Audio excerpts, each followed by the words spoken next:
G'day, mate. 40 here. I was just watching Stephen J. James. He did a stream on how Claire Core had been banned from YouTube. I'm actually preparing something, a stream similar to this. As well, let it drop here. I'm going to do Luke Ford's 12 Rules for Life. Because it is. In all his streams, for months he's been doing like the Jordan Peterson-esque, Stefan Molyneux-esque litany of his rules, basically. I don't know if he considers them such. But where is it here? Just while I'm listening to his stream, I've got a notepad on my phone, and if I think I even come up with one, I write it down. So I've got here number one. All of us tend to have an exaggerated sense of our own self-importance. A good way of realistically judging your own importance in a particular profession is how much income you derive from it. I've got number two, marginalised movements attract marginalised people. You hear him say that a lot, don't you? Mm-hmm. Beware the dangers of the e-personality. That's another one. Don't say anything that you'll be afraid of seeing printed on the front page of the New York Times. That's another one. Different people have different gifts. Anyway, there's my list. That's a stream for the future. Mm. Different people. Well, I think we've just gone through a long list of, future content for you, which I think is very, something to look forward to. You are getting...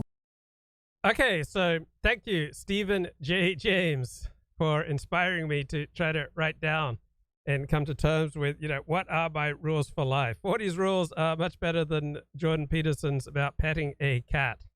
Okay. All right, so I was thinking about what are my rules for life. I am not a guru because I don't tell people what they want to hear, and I strive to place my views in the appropriate context of my relative ignorance, my failings, my lack of credentials, all right? Cheating and lying, unfortunately, have been among my strongest habits. So to the extent that I've told painful truths about myself, this is usually a survival thing I've gotten into when I realized that I couldn't lie my way out of my misery, but instead I needed to turn to a more effective tactic, which is frequently telling the truth. So when I've been pushed up against the wall, my first reaction all too often has been to see whether or not I can lie my way out of getting hit. And if that doesn't work, I'd try telling the truth. And if that failed, I'd try placating, bullying, or freezing. So I got into the habit of cheating in high school, and it did not end there. So if I could get away with it, I'd just try to charm my way through life, doing as little irksome work as possible. So it's only regular doses of humiliation that snaps me out of this laziness. So if I am not at my best, right, I tend to react like a beaten dog, like a stray dog. I don't despise myself for my character defects. I did not choose them, right? They began as adaptive tactics to try to avoid getting hit. I was bounced off the walls quite a bit as a kid. But unfortunately, these tactics became maladaptive over time. But as I walked through life, like you, I've done the best I could with the tools I've had at the time. I'd like to think I have better tools than I did back then. So just as Donald Trump has spent his life staying a step ahead of the sheriff, like I've spent my life just staying a step ahead of the dog catcher. Okay, we got Colin Liddell. I sent you an invite if you have time and inclination, Colin, to stop by. And we got a video version of the Colin Liddell monologue short pod, so we'll play that a little later. But I want to hit the major themes of being inspired by Stephen J. James. What are my major rules for life? So I start off with the political. We're all locked in an iron cage together. Right, nobody's coming to save us. There's no higher authority who will bail us out in this world that we can rely on. So to survive, you want to become as strong and as connected as possible. So for the individual, the community, the people, the nation state. Different people have different gifts. Nobody cares about out-groups. The stronger your in-group identity, right, the more strongly you identify as gay or Orthodox Jew or Christian or Muslim or Californian, the more likely you are to have negative feelings about outgroups. Or ties bind and blind. So if I am good friends with Colin Liddell, I'm going to be blind to his flaws. everybody has a hero system. Most people get their hero system from their community. So if you live in a community that values making money, you'll take on that hero system. If you're a part of a community that values working the system to try to extract as much government welfare as possible, you value that. If you're part of a community that values, stand-up comedy, you're very likely to value that. Marginalized movements attract marginalized people, right? Successful people don't want to live their life on the margins. What would determine the success of a political administration? Events, my dear boy, events. Every living thing, so from plants to animals to people, from Jews to Muslims to Christians to gays, every living thing, it strives to create the optimal environment for its thriving and will react viciously to anything that endangers it. You want to preserve native life, you have to restrict invasive species, you have to build a wall, have tough immigration control if you want to preserve your native life. This goes for plants, for animals, and for people. The most important task for a nation state is to survive. That's even more important than, say, following international law. You never know what someone else will do. So your best chance at survival is making yourself as strong and as connected as possible. Common denominator in all political punditry of which I am aware is self-assertion, aka I see things that you don't see and therefore you need to listen to me. Crime waxes or wanes depending upon our willingness to punish criminals. All right, if we just put away the 500 people causing the most havoc on the New York subway or on the Los Angeles subway, as Steve Saylor suggests, we could severely diminish crime, make using public transport a far more pleasant experience. Okay, you don't have democracy versus dictatorship. Every functioning democracy contains considerable elements of dictatorship, as well as considerable elements of socialism, considerable elements of capitalism, considerable elements of oligopoly. So the United States of America is not just a democracy, it's not just a dictatorship, it's not just a socialist system or a capitalist or an oligopoly, it's combinations of all those. President of the United States has virtually unlimited foreign policy power, the same basic foreign policy power as King George III. There's no magic key to unlocking how the world works. It's not the Illuminati or the Bundaberg Group or Jews. Closest thing we have to a magic key to unlocking reality is the predictive power of IQ for large groups. So goodness, the character trait of being a decent person, for example, requires empathy, which is a form of abstract thought, and the capacity for abstract thought is measured by IQ. So if 1,080 IQ people spill a drink on the floor of a public gathering, and 1,100 IQ people spill the same amount of the same liquid, and 1,120 IQ people spill the same amount of the same liquid, the higher IQ groups will be more diligent about cleaning up the spill so other people don't trip and fall. Left and right-wing politics are modern evolutionary adaptations that have enabled our ancestors to pass on their genes. So in some circumstances, a left-wing approach to reality will be more adaptive to passing on your genes. In other circumstances, a right-wing approach will be more adaptive. We only have left and right in political terms since the late 18th century, but these basic tendencies go back for thousands upon thousands of years. They are evolutionary adaptations. So what we now call the political left is an evolutionary adaptation that tends to go along with support for equality. It is more eager to try new ways of organizing society and individuals and families. So it's more tolerant of departures from tradition, and it tends to want to punish more leniently violations of group norms. The right is more supportive of authority, hierarchy, order, and punishment for wrongdoers. Our political, cultural, personal tendencies are strongly influenced by our genes. So from a strictly secular perspective, religion is a subset of culture, which comes from the combination of genes and environment. So one should not be surprised that African Christianity is very different from Scandinavian Christianity. As long as tens of millions of people, such as the Japanese, are more decent, more law-abiding than the most committed nations of monotheists, I don't know how one can argue that God is necessary for ethics or creating an ethical society, which is something I believe most of my life. So I come to realize that our behavior is primarily shaped by who we love, more than by our beliefs, more than by our religious texts, and more by our ritual or religious practices. Most people do not get their primary meaning in life from politics. Most people get their meaning in life from family. And if they have room in their life after taking care of family, they get their meaning from their work, from their friends, and from their interests. Pundits, to maintain their uniqueness, inevitably trend towards promoting conspiracy theories. Because if all they can give you is the conventional wisdom found in the New York Times, then no one's going to turn to them. Nobody has the right to anything, right? Unless you are lucky enough to live in a society that is strong and enforces rights. But all your rights can be taken away at any time due to a real or a putative emergency. We saw that with COVID. COVID comes along, all sorts of rights of freedom of assembly, freedom of travel that we took for granted just removed. We are not individuals with inalienable rights like the Declaration of Independence says. We are primarily members of families, extended families, tribes, and nations. And the rights that our group, our family, our tribe, our nation can afford us will vary depending upon circumstances. So I think those are my basic political opinions. And then my personal rules for life.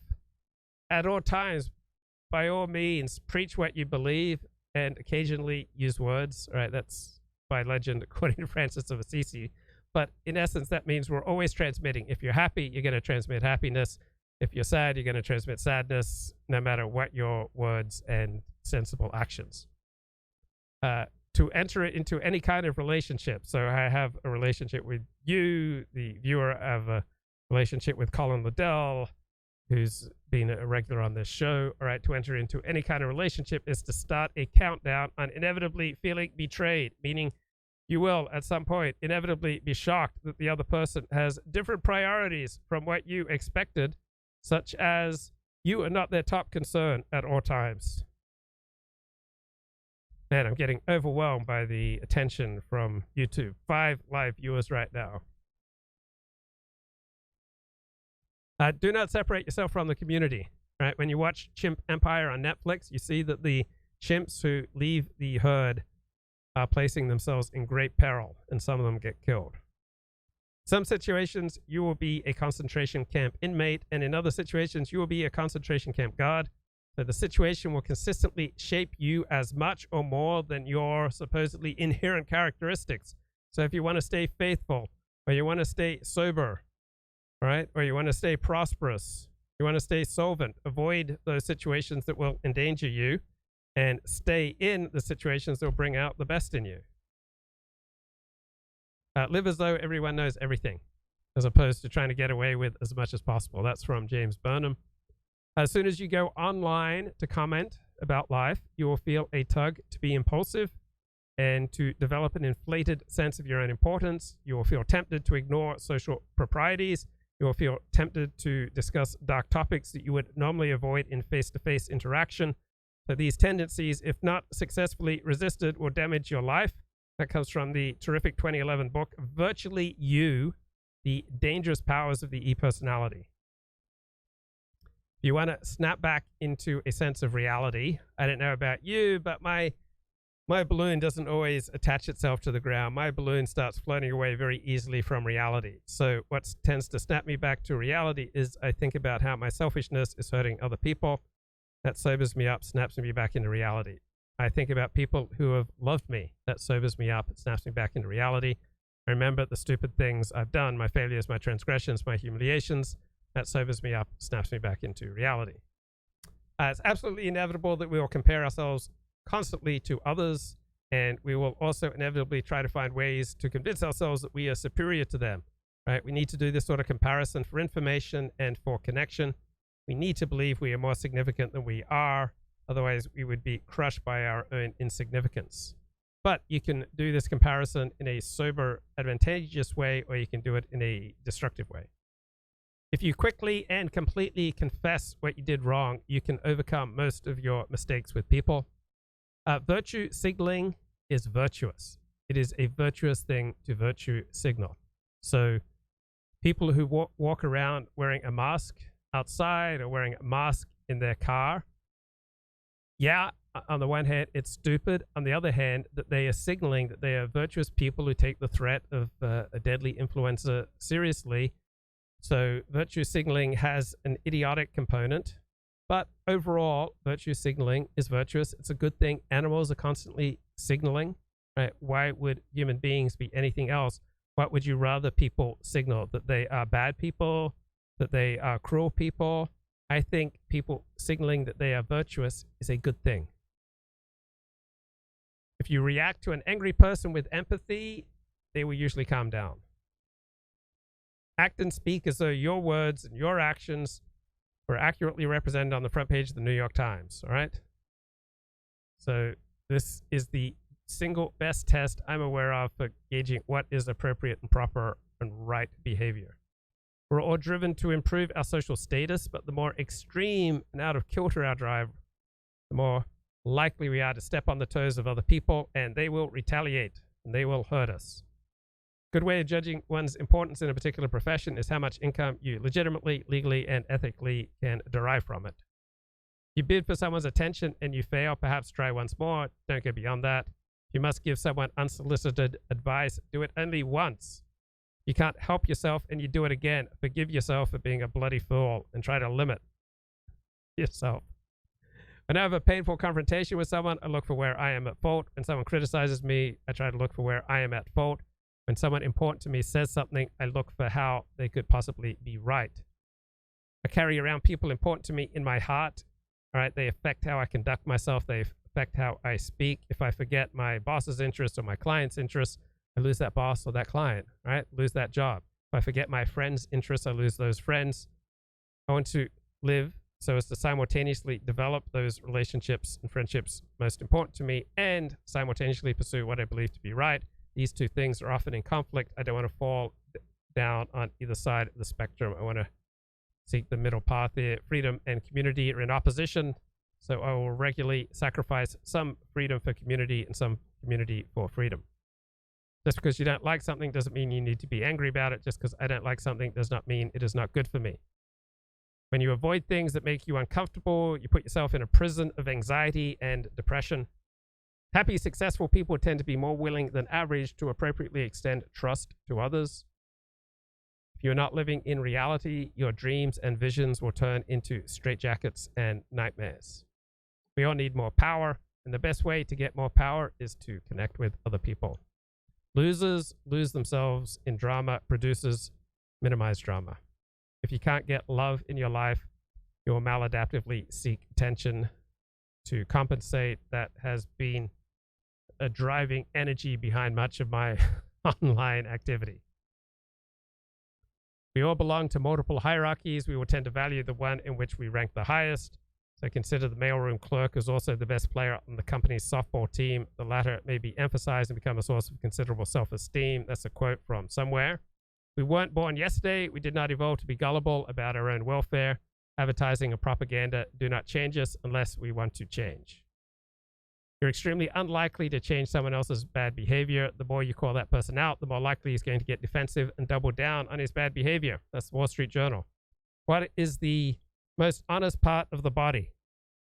Your feet, right? Your feet never lie, right? So if you're talking to someone and your feet are pointing somewhere else, that means you want to get away, right? Your feet tell you your priorities. Your head and your heart are often delusional. How you behave is who you are. How you behave is what you truly believe. If you want to know the truth about yourself, about your character, look at how you behave. That's from Herb K. When we encounter things we can't handle, we will tend to react with fight, flight, freeze, or fawn. Right? So these reflexes will usually quickly translate into emotions of anger, such as fighting, fear, such as flight, or hiding, such as freezing. Humility simply means accepting reality. Insanity means denying the truth. Sanity means accepting the truth. Be who you need to be during the workday as a subordinate, an assistant, a cashier, a janitor, a clerk, but don't forget who you are, your vision. Communication builds on itself just as hiding collapses on itself. Polish here and shine there from the Karate Kid. If you have a problem in one area of your life, right, you have this problem all over your life, you just can't see it. So if you habitually overeat, I guarantee that you habitually overindulge in other areas of your life. You habitually lie in dating. You lie in other areas of your life. You're nasty with your spouse. You're likely nasty to others as well. If you lie about what you believe and what you practice with your religion, you're likely to do the same in other areas of your life. If you get in panic attacks in elevators, you likely have this same anxiety problem in other areas of your life. You hide in one area of your life, you're probably hiding in many areas of your life. Can't control yourself on social media, you likely have unmanageability in many areas of your life. You smoke too much or watch too much TV, you likely overdo many other things. If you are vague with your exercise commitment, you likely are vague in many areas of your life. People tend to find you annoying in one aspect of your life. You're likely obnoxious in other areas of your life too. You have an instinctive suspicion or hatred of people in authority at work or in your religion. You likely have this baggage with authority elsewhere in your life. Can't get over loss in your love life. You have this problem elsewhere in your life. Most circumstances, if you're aligned with reality or with God, you will feel content and serene. If you don't feel content and serene in most circumstances, it means you're not aligned with reality. If you're not aligned with reality, if you're not serene and content most of the time, you will hurt other people, hurt people, hurt people. So we're constantly transmitting who we are to others. Here's a line from Dennis Prager. When you text, you don't just text words, you also text you. You learn to help somebody, ask yourself, if you yearn to help somebody, ask yourself your motivation. Is it coming from a good place or a bad place? You want to tell a joke. Is it because you want to transmit joy or to seek attention? Not sure about saying something. Ask yourself, is it helpful? Is it true? Is it necessary? Is it timely? Am I the one to say it? How you do anything is how you do everything. And let's see. Colin Liddell, what's going on, Colin? Oh man, is it on my end?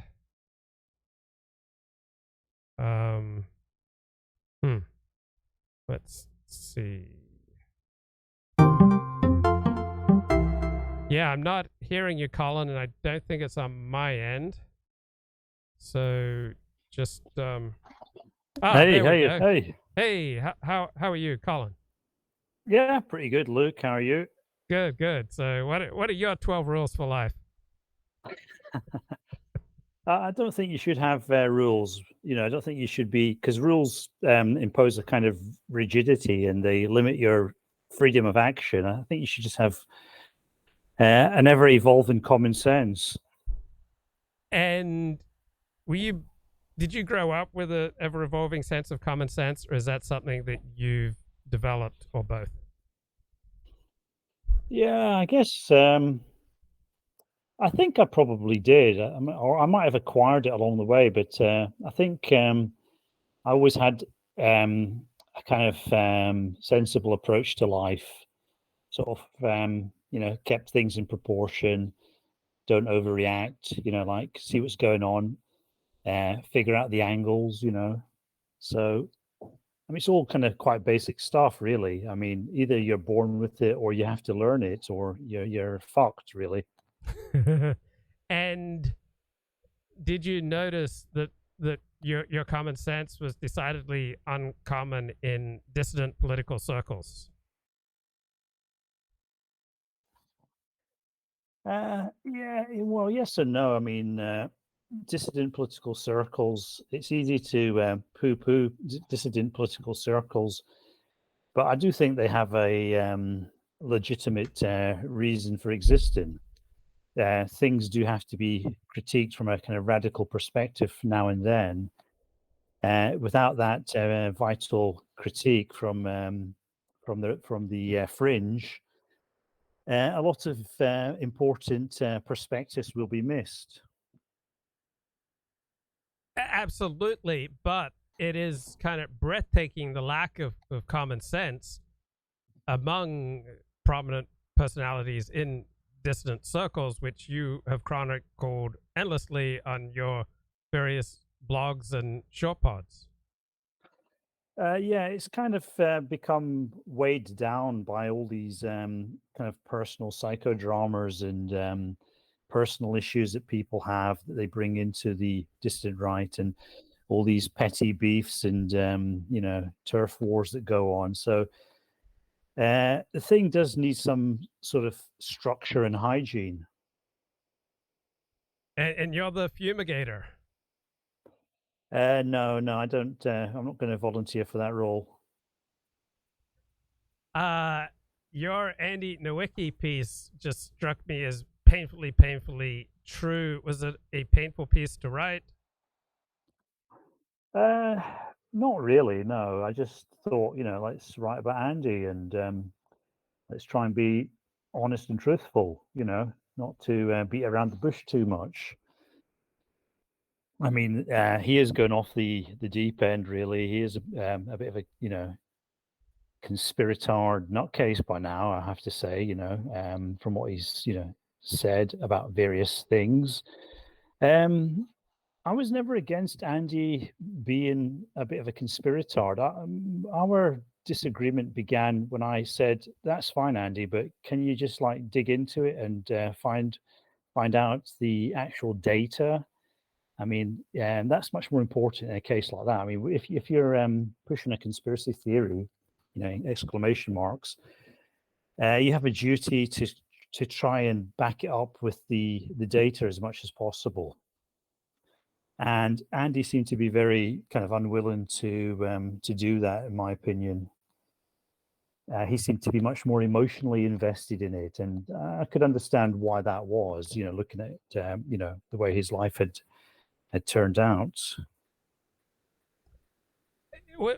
Was Andy the individual you knew best out of anyone that you've chronicled in your series Who's Who on the alt-right? Not really, because there's a lot of things about Andy I just can't resonate with. Just somebody being a Catholic, for example, I just that doesn't make any sense to me. Anyway, I mean, I find it very difficult to believe in Christians.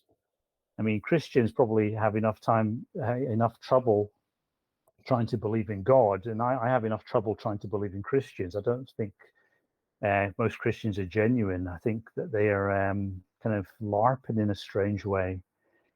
I'd say I understand Richard Spencer a bit better because he's sort of more along my way of thinking in some respects, at least.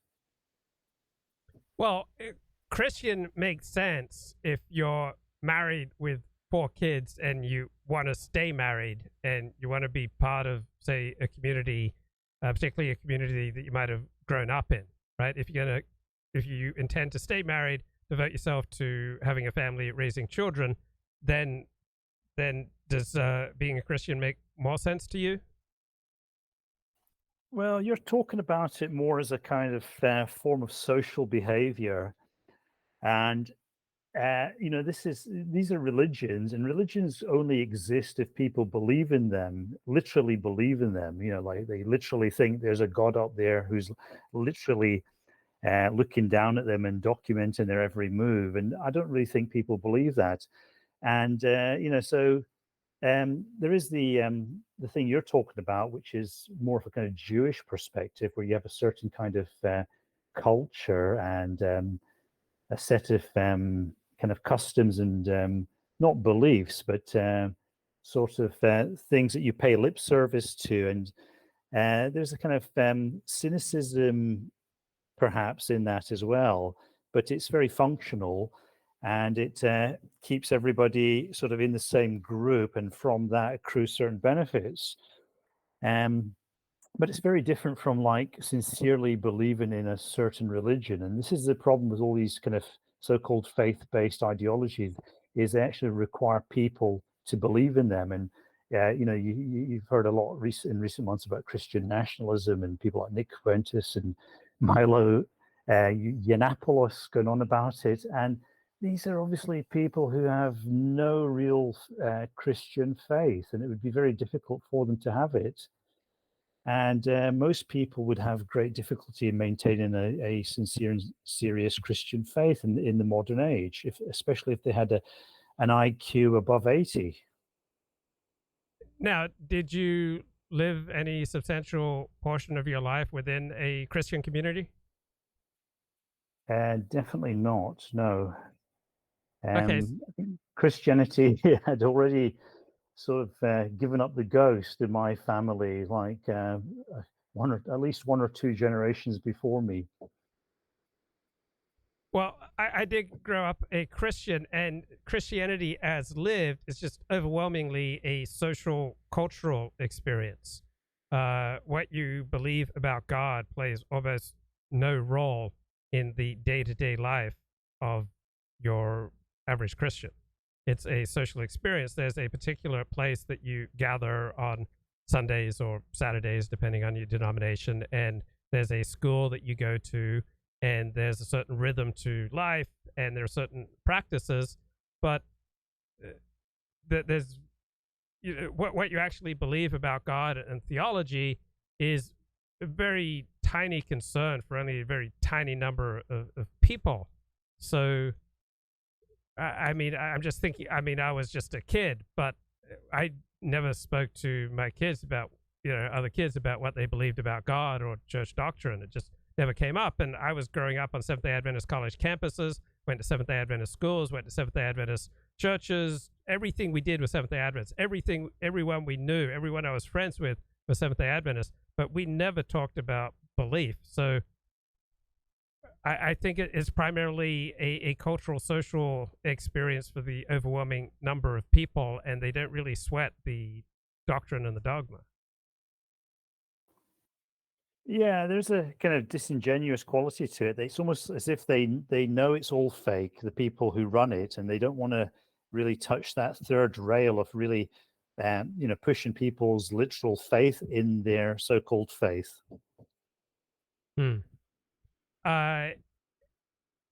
Nick Fuentes and his Christianity, it's unlike any Christianity of which I'm aware. I mean, he never seems to actually go to church.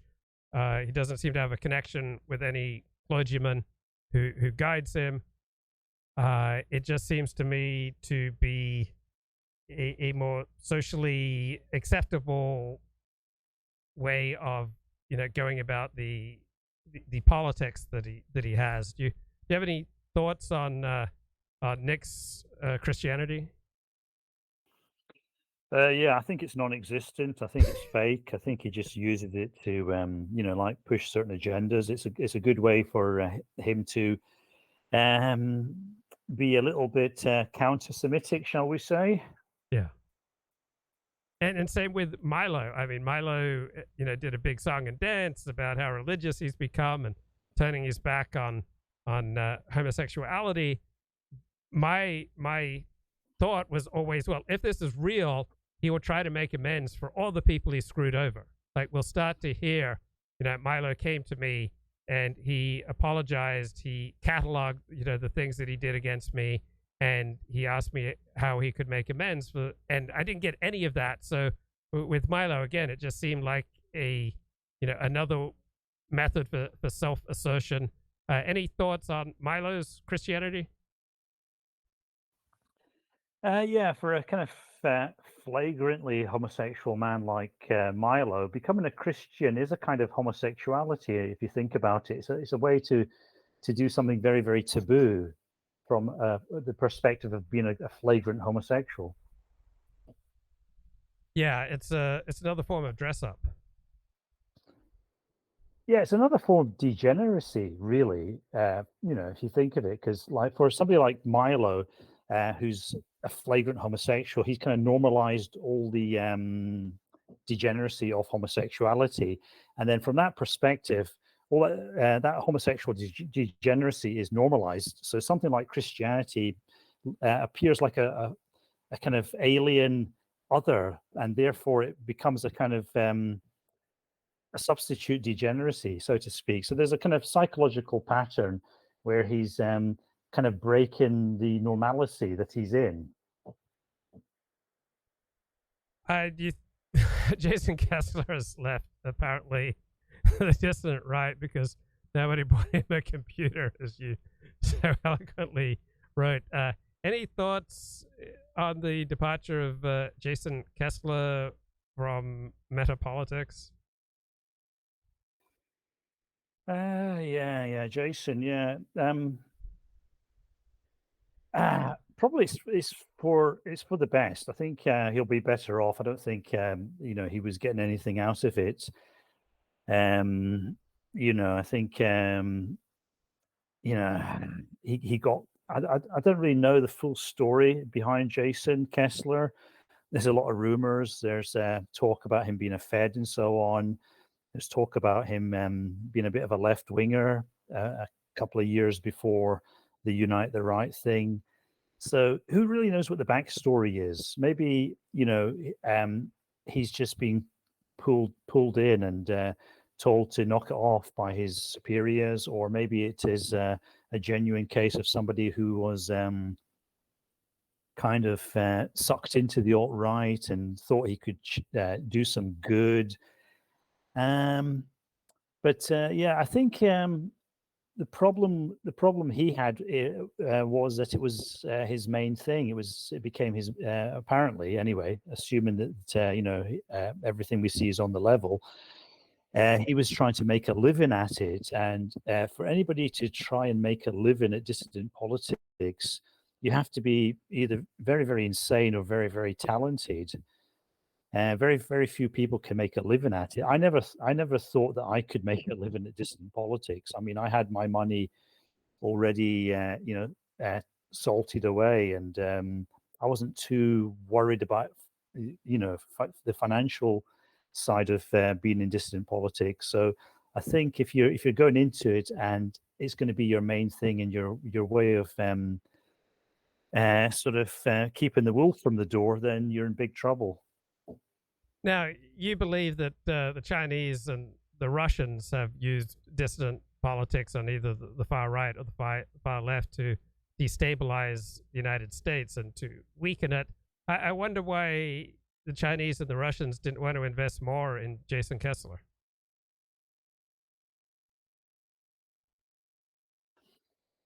Well, that's not part of their. I assume that it's not part of their system. Their system is to weaponize all these kinds of people and to get the dissidents done for free in that sense. And they put their resources into things like bot farms and all sorts of kind of influence operations, like things like Zero Hedge and the UNS review and things like that. So it's very, very structured, and they don't want to pay everybody that's in the dissident movement. I mean, they basically the Russians and the Chinese try to kick up all sorts of dissidents, both from the nationalist right and from the left wing, and from various ethnic grievance groups. And that's a lot of people they're trying to sort of radicalize, and they don't want to actually pay each and every one of them, or even a substantial minority of them. They want to get as much of that done for free as possible. So it's a question of like utilizing people's naivety and sort of using them up and burning them out. A few months ago, the Daily Wire offered Steven Crowder a 4-year, $50 million contract. I mean, surely that wasn't primarily a contract that was about business. That there had to be, I would expect, something else going on there. I mean, can you get your head around Daily Wire offering Steven Crowder $50 million for 4 years of making live streams? I'm not really a follower of Steven Crowder's content, and so a lot of these things are very, very intricate and involved, and it's very, very hard to nail down things. They're also extremely nebulous, and I mean, I try to back up everything I say. I try to find clear references to anything I say, so I don't want to be too speculative. I don't want to be too conspiratoric in this sense. I think people should be skeptical about anything that's going on in the distant world. They should be thinking about what kind of foreign interference there is, and they should be looking at the numbers, like how do these things pay for themselves? If things can't pay for themselves in an obvious way, then it probably means there is somebody behind the scenes manipulating them and financing them for ulterior motives. Any thoughts on Tucker Carlson getting unexpectedly fired by Fox News? Was it unexpected? I mean, I think Tucker's been sailing pretty close to the wind for a long time. I mean, a few years ago, they were going on about, he was losing Fox News advertisers, and I thought that would have been a death sentence. But surprisingly, they managed to kind of keep him in there, even though he was losing them advertising money. And I think I guess he was maybe attracting viewers that might have been bringing some income into Fox News, but obviously he was kind of cruising for a bruising, and the way he was going on, it was going to kind of end badly. I thought so. I wasn't too surprised when they kind of pulled the string on him. And what's going on with Mark Collette these days? Has he crossed your radar recently? No, I haven't really noticed anything from Patriotic Alternative and Mark Collette for some time. They seem to have dropped off the radar, or they've certainly dropped off my radar anyway. And what about TRS and Mike Enoch? Well, I try to keep occasional tabs on these people, but there's only so much time in the day to expend on these kind of like rather petty issues. Yeah. And what is Nick Fuentes doing? So he signed on to be something for Kanye West. Is he still streaming? Is he doing anything that's crossing your radar? Yeah, I mean, most of my way of keeping in touch with things really is to see what comes up on Twitter, and occasionally I do see things by Nick Fuentes. He seems to still be quite active. He's doing his usual kind of podcasts. I haven't actually checked in on Cozy TV for some time, and this whole kind of Ali Alexander, Yay 24, Milo kind of shit show has kind of blown up in recent weeks, and I'm not really sure if Nick has an answer for it, because it does kind of make him look bad. And also Nick has to keep doing something new, and after a while that becomes harder and harder. It's like with popular music. If you keep having to push the envelope, it becomes harder and harder to make music that sounds good. And so he's a very talented person, and he's obviously got a lot of verbal skills and wit and so on. But after a while, even somebody like Nick Fuentes kind of consumes himself and paints himself into a corner. And what about Jean-Francois Gariepy? Have you paid him any mind of late? Occasionally, I see people posting about him. I mean, I think sometimes you run a clip or two on your show, don't you? And Yes. There's nothing really that we haven't seen before, years ago. Really, I think it's all very much of a muchness with people like Fuentes and Gariepy and so on. I mean, Richard Spencer's sort of trying to reinvent himself, and that's sort of semi-interesting. He's still got some good takes on things, and he's still quite interesting to listen to. So I think it all comes down to ideas. It's all about ideas. If people have good ideas and good critique and good analysis, then it's got legs on it. And if they're kind of peddling retarded ideas like Christian nationalism or something, then it's going to, just go off a cliff at some point. Well, Christian nationalism, why would that not be an incredibly potent force in America? Like, it's kind of weird for me as a Jew to look at Christian America and I think, why would Christians not want to run America according to, their own standards? So it would seem to me that Christian nationalism should be an incredibly potent force in America. Yeah, you'd think so, but if it was going to happen, why wouldn't it have happened a lot sooner? Oh, Now, there because you are, have to be pushed to the wall for something like this. Because Christian nationalists, are rarely very Christian. It's just a nicer way of organizing rather than on racial lines. yeah, maybe, but I think America's always had a large group of people who have seen themselves as Christian, who have wanted to impose Christian values on the world, who have been concerned about the way that modernity and individualism and consumerism was pushing society. And so there's always been that, in theory at least, there's always been that basis for something like Christian nationalism. But instead of happening like in the last 100 years or so, it's had to wait until the advent of Nick Fuentes. That doesn't really add up in my view. So I think there is something inbuilt in the idea of Christian nationalism that makes it impossible to happen, which kind of cuts it off at the knees before it even can put its shoes on. Have you thought about where Tucker Carlson might land? Do you think Fox News might be regretting their decision, given the crashing ratings? What do you think is next for Tucker?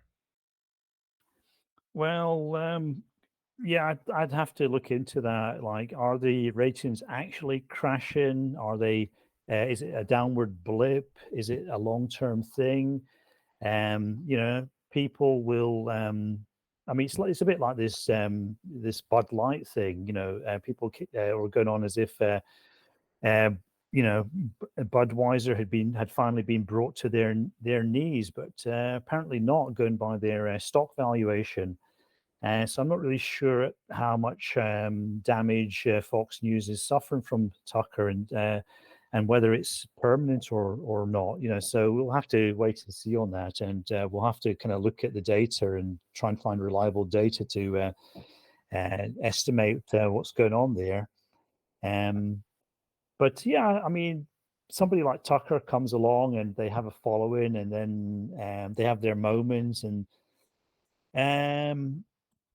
something they eventually they kind of run out of road. And I think in the case of Tucker, that's what happened really. His shtick was starting to get a bit stale. It was starting to get a bit try hard.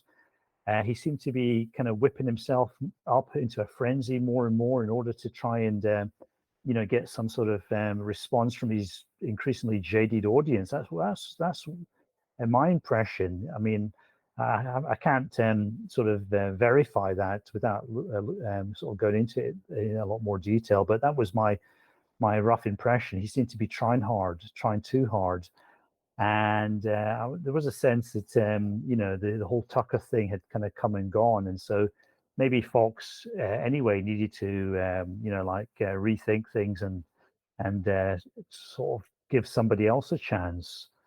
So Yeah. it might actually be good timing to get rid of Tucker. What will happen with Tucker now? It's not really clear. There's been people talking about Tucker running for president and so on. Not really sure if he's that interested in doing that or not. We'll see. If he did run for president, it might be interesting, to see if there was any kind of grassroots response. You would think that presumably, going by his popularity on Fox News, that there would be some kind of uptake if Tucker tried to run. Yeah, so come on, Tucker, it's up to you. Let's see the next chapter.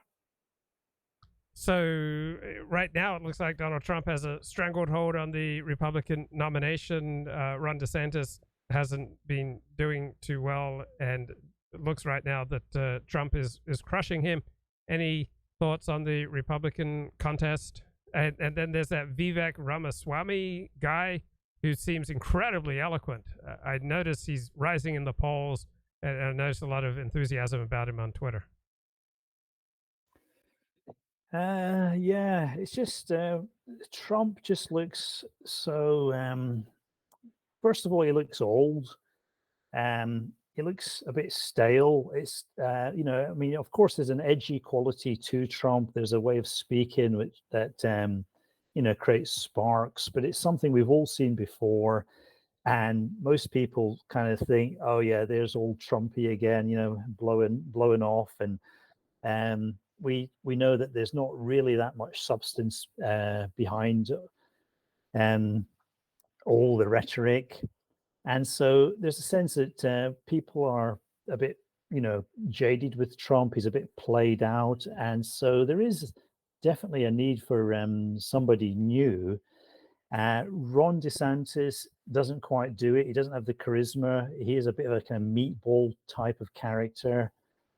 I mean, he's obviously quite an effective politician at a certain level, but he doesn't seem to have that X factor that you know, you probably need at present in the Republican Party to sort of make a difference.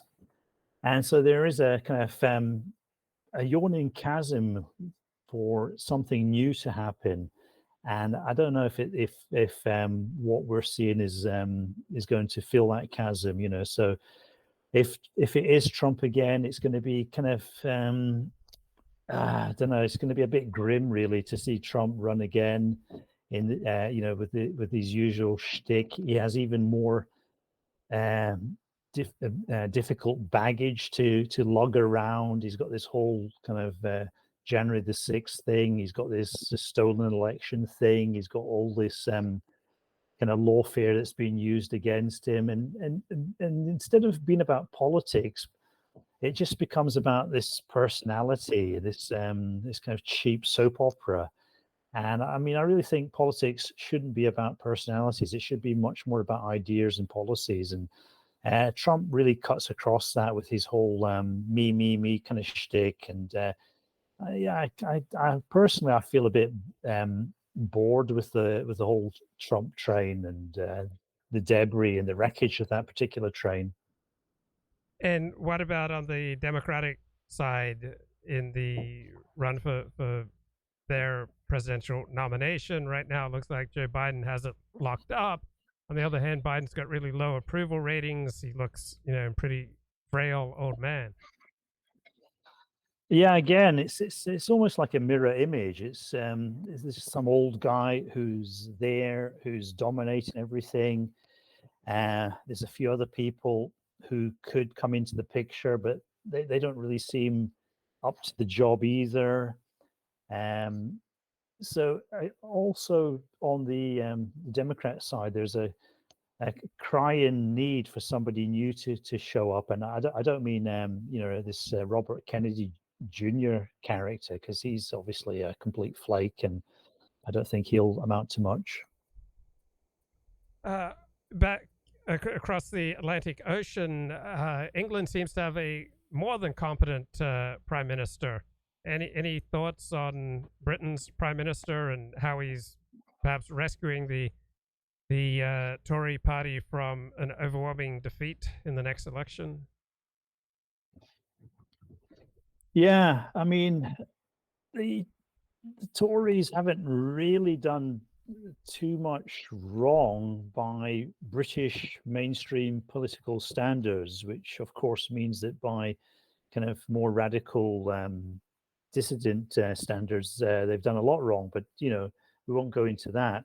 But just looking at it in terms of kind of normie politics, the Tory party is doing not a bad job, and that was the case even with Boris Johnson. Boris Johnson, he was a shambolic character in many ways, but he didn't really make too many missteps. I think obviously he overdid the COVID response and the lockdowns and the furlough and so on, and that kind of caused all sorts of problems. And maybe that would have been fine if these other problems hadn't come along, you know. But apart from that, they seem to be at least trying to do the right thing, you know. And I think Rishi does seem to be particularly competent. He does seem to be just tackling things in a very straightforward way. He's set out his agenda. These are all policies that resonate with the British public, which are kind of obvious and clear to see. And so he has clear targets, and he's gone about trying to hit those targets. So he could actually do well enough to make the next election quite a close run thing, and avoid Keir Starmer becoming prime minister. And Keir Starmer, to me, he seems like a kind of deep state plant almost. They went to great pains to get rid of Jeremy Corbyn, from what I can tell, the establishment, that is. And they were very worried about Jeremy Corbyn's popularity and the possibility of him becoming prime minister and getting control of the nuclear weapons, and apparently, supposedly giving them away or abolishing them. So I think that the British establishment decided to take a hand, and they decided to get a safe pair of hands in the main opposition party. So at the moment it still looks like Labour should win, but I think somebody extrapolated from the recent local elections that if there was a general election held in Britain, it would be a hung parliament. And if I was an employee of a large corporation, I'd want someone like Rishi Sunak, running the ship. He seems more than competent.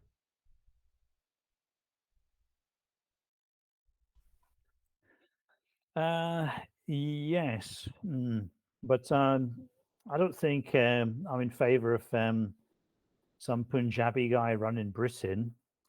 I think there might be a bit of a brown lash, not a backlash, but a brown lash, because there are rather too many people from the subcontinent in prominent positions in the UK, as you know, the Mayor of London, the Home Secretary, the Scottish First Minister. You have all these people who are brown, and you have a rather glaring underrepresentation of white people at the higher positions of government. And so I think there could be a bit of a brown lash where people, without really knowing the reason, just kind of are repelled in some way.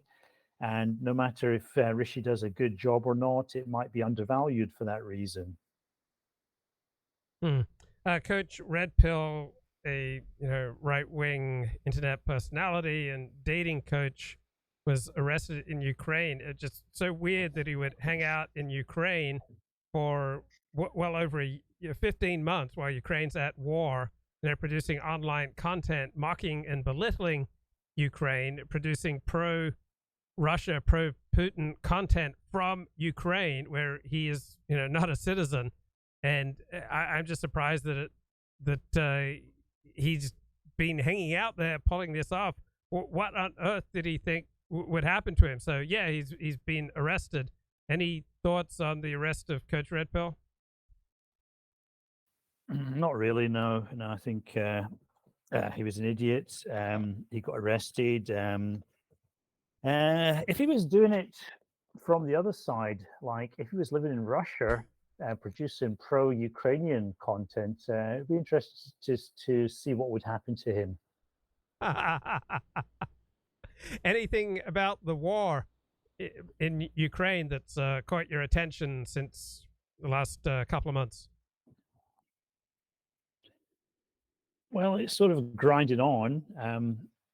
I think people are waiting for the Ukrainian offensive. They've been preparing. They've trained up a lot of military units. They have some quite a lot of new equipment, and the Russian equipment is quite substandard now. They've lost a lot of their best gear, but still, it's very, very hard to call what's going to happen. it's very, very hard to estimate how fragile the Ukrainians have become or the Russians have become. You hear all sorts of crazy things from the Russian side. Some of them sound really weird, like they could crack within a matter of days or weeks. This thing with the Wagner group threatening to pull out of Bakhmut, and all these kind of these rumors of mutinies and rebellions, and so there's a lot of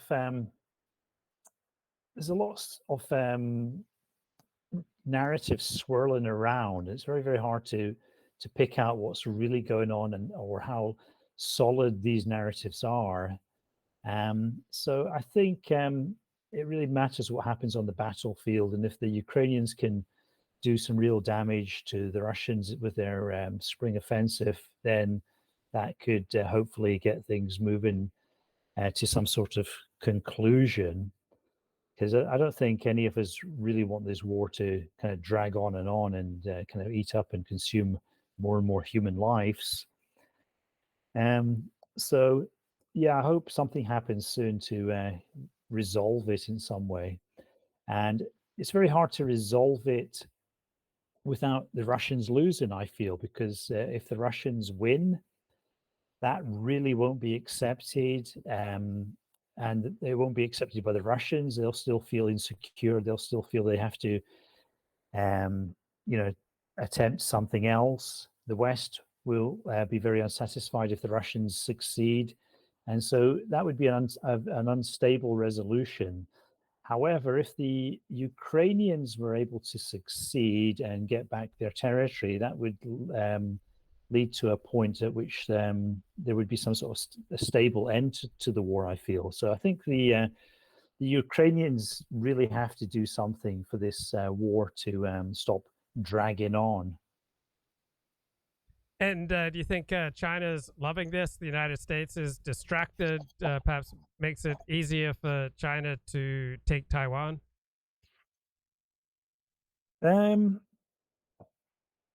Well, I don't know.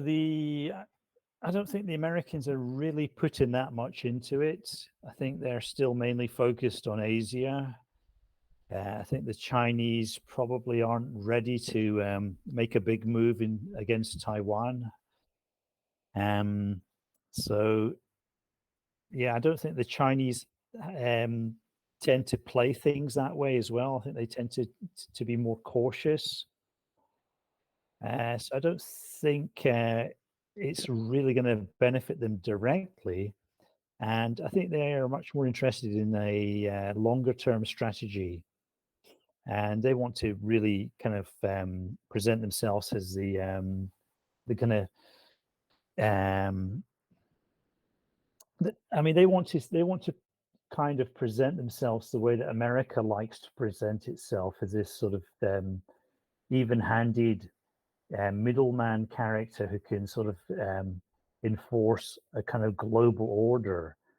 And so they're trying to preempt America's position in some way. So yeah, I mean, I don't think the Chinese are going to do anything insane, but you never know. But I doubt it. And did you read any of Prince Harry's memoir? Not really. No. Why would I bother? I mean, it's all been out in the tabloids for years, or all this stuff. Yeah. And I mean, have you been reading any good books lately? Yeah, every book I read is a good book. And do any come to mind? Well, actually, the one that springs to mind at the moment is I'm reading Dennis Healy's biography. I'm not sure if people would know who that is now. Former Chancellor of the Exchequer? Yes, yeah, he's a very pivotal figure in the Labour Party in the even from the 1950s. but mainly in the 1960s and 1970s and into the 80s. So he was a kind of important figure, mainly on the kind of right side of the party, kind of an opponent to people like Tony Benn and Michael Foot. And, it's quite interesting. It's very informative about post-war Britain and, all the kind of ins and outs of British policy and all the concerns with Britain's declining position and its desire to be part of Europe or not, as the case may be. And, he's actually, the thing that struck me was that he's actually seems quite smarter than I initially, thought he would be. Because I had a mental image of Dennis Healy as a kind of slightly flippant character, a bit of a caricature almost, and he seems to be quite a poetic and intellectual type, or at least he's trying to be, because he is an ex grammar school boy. Well, all the major British politicians seem like at least 20 IQ points smarter than American politicians. Is that fair analysis? On the face of it sounds plausible. I mean, they're so much more eloquent. I mean, they're so much more educated. They're so much better read. I mean, and it doesn't necessarily seem to have resulted in any better policies, but they're certainly more erudite. Well, it's the culture. It's the House of Commons, the way the House of Commons operates. Probably, the sort of debating style of politics, where people actually, debate quite a lot, and you don't really see American politicians debating much. You don't really see. I mean, like the British Prime Minister, he has every week he has to stand up in the House of Commons and do Prime Minister's question time. And people will ask him quite difficult questions and make insulting remarks and critiques of whatever his government has been up to, and his job is to stand up and defend that and create the right kind of sound bites. And that does take some sort of skill, and you never see somebody like Joe Biden doing that. It's all this softball questioning from journalists. Or choosing not to speak to journalists if they so choose, and the U.S. Congress and Senate, people get up and they talk for a few minutes and then they sit down, and it's not really a proper debate. It's a bit more like the European Parliament, the American Congress. So it's not so adversarial like the House of Commons. So I think that must be part of it. What's going on with the rapprochement between South Korea and Japan? Is that proceeding? I'm not really sure. I haven't really checked in on that recently, so I assume both countries have a lot of interests in common. So I think the long-term trend is that they should move closer together. That also. I mean, the other factor is the war and the memories of the war and bitterness caused by the war and the Japan's colonial occupation of Korea. But I think that kind of fades with each year. So I think the long-term trends are probably pointed in that direction.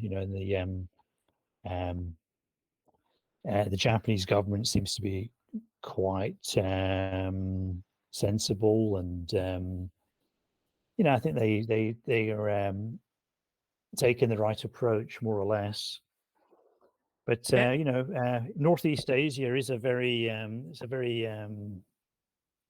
can I say, it's a very difficult area. Let's say you've got North Korea there, you've got the Russians there, the Chinese, of course.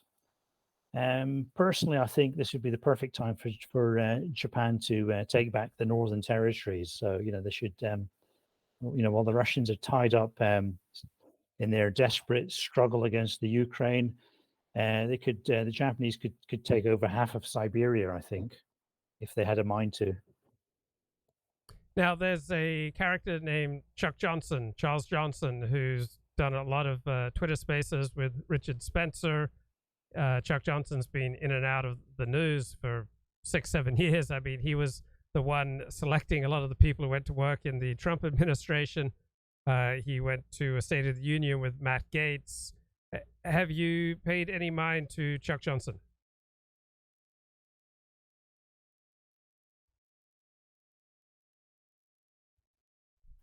Yeah, I sometimes listen to his what do you call them? Twitter streams or whatever you call them. He says a lot of interesting stuff. It's hard to really nail it down, though. There's a kind of like, yeah, is this really the case? How can I verify this? It sounds interesting and maybe even plausible, but if that was the case, wouldn't this mean, blah de blah de blah? So there's a lot. There's a rather too many moving parts with Chuck Johnson's narrative. So I wouldn't sort of completely endorse what he's saying. I just sort of keep an open mind on it.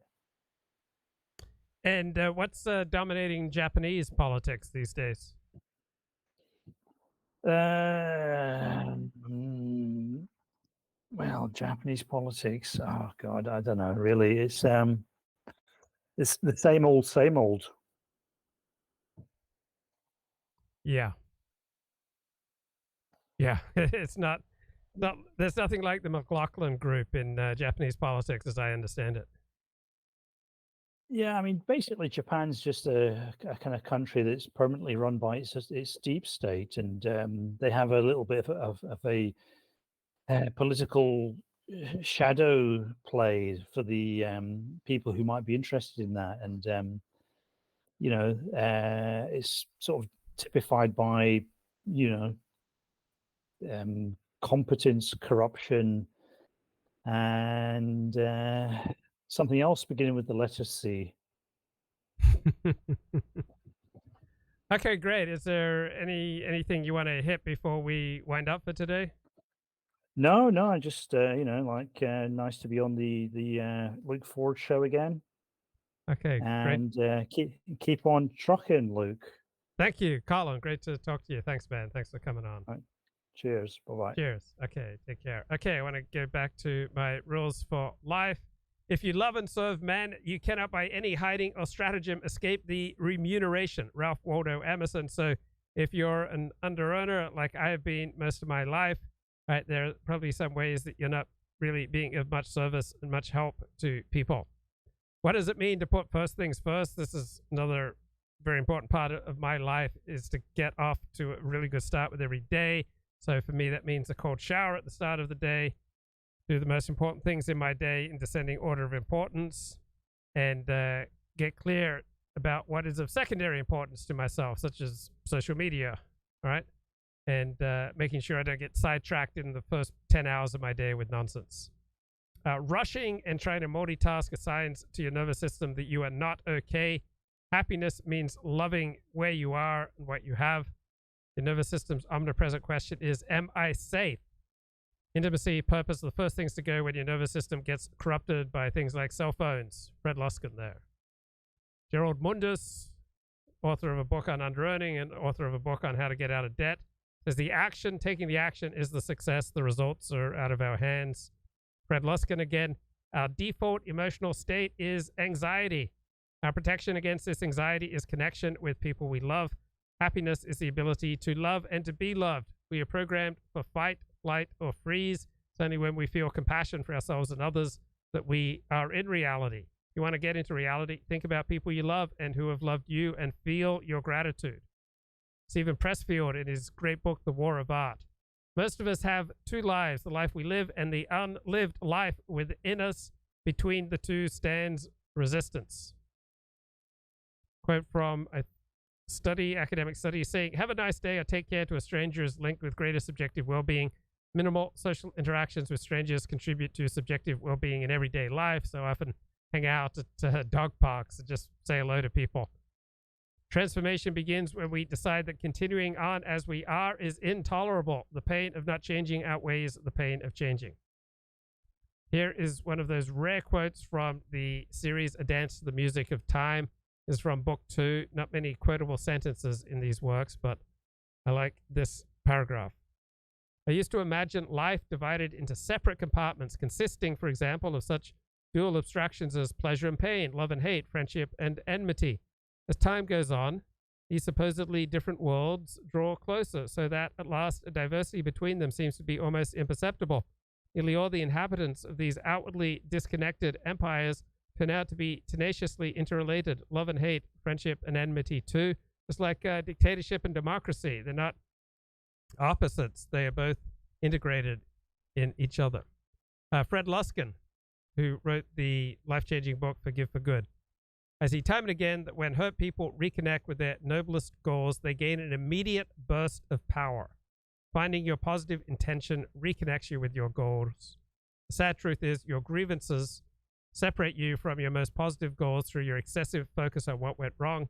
The biggest drawback to telling grievance stories is they keep us connected in a powerless way with people who have hurt us. When we mull over our past wounds and hurts, we remind ourselves of a part of our life that did not work. Reconnecting with our positive intention reminds us of our goals and enables us to move forward.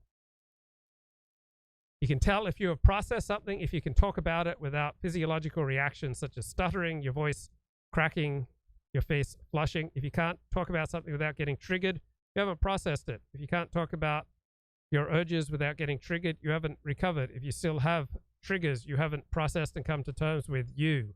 Intensity of your triggers is inverse to your level of recovery.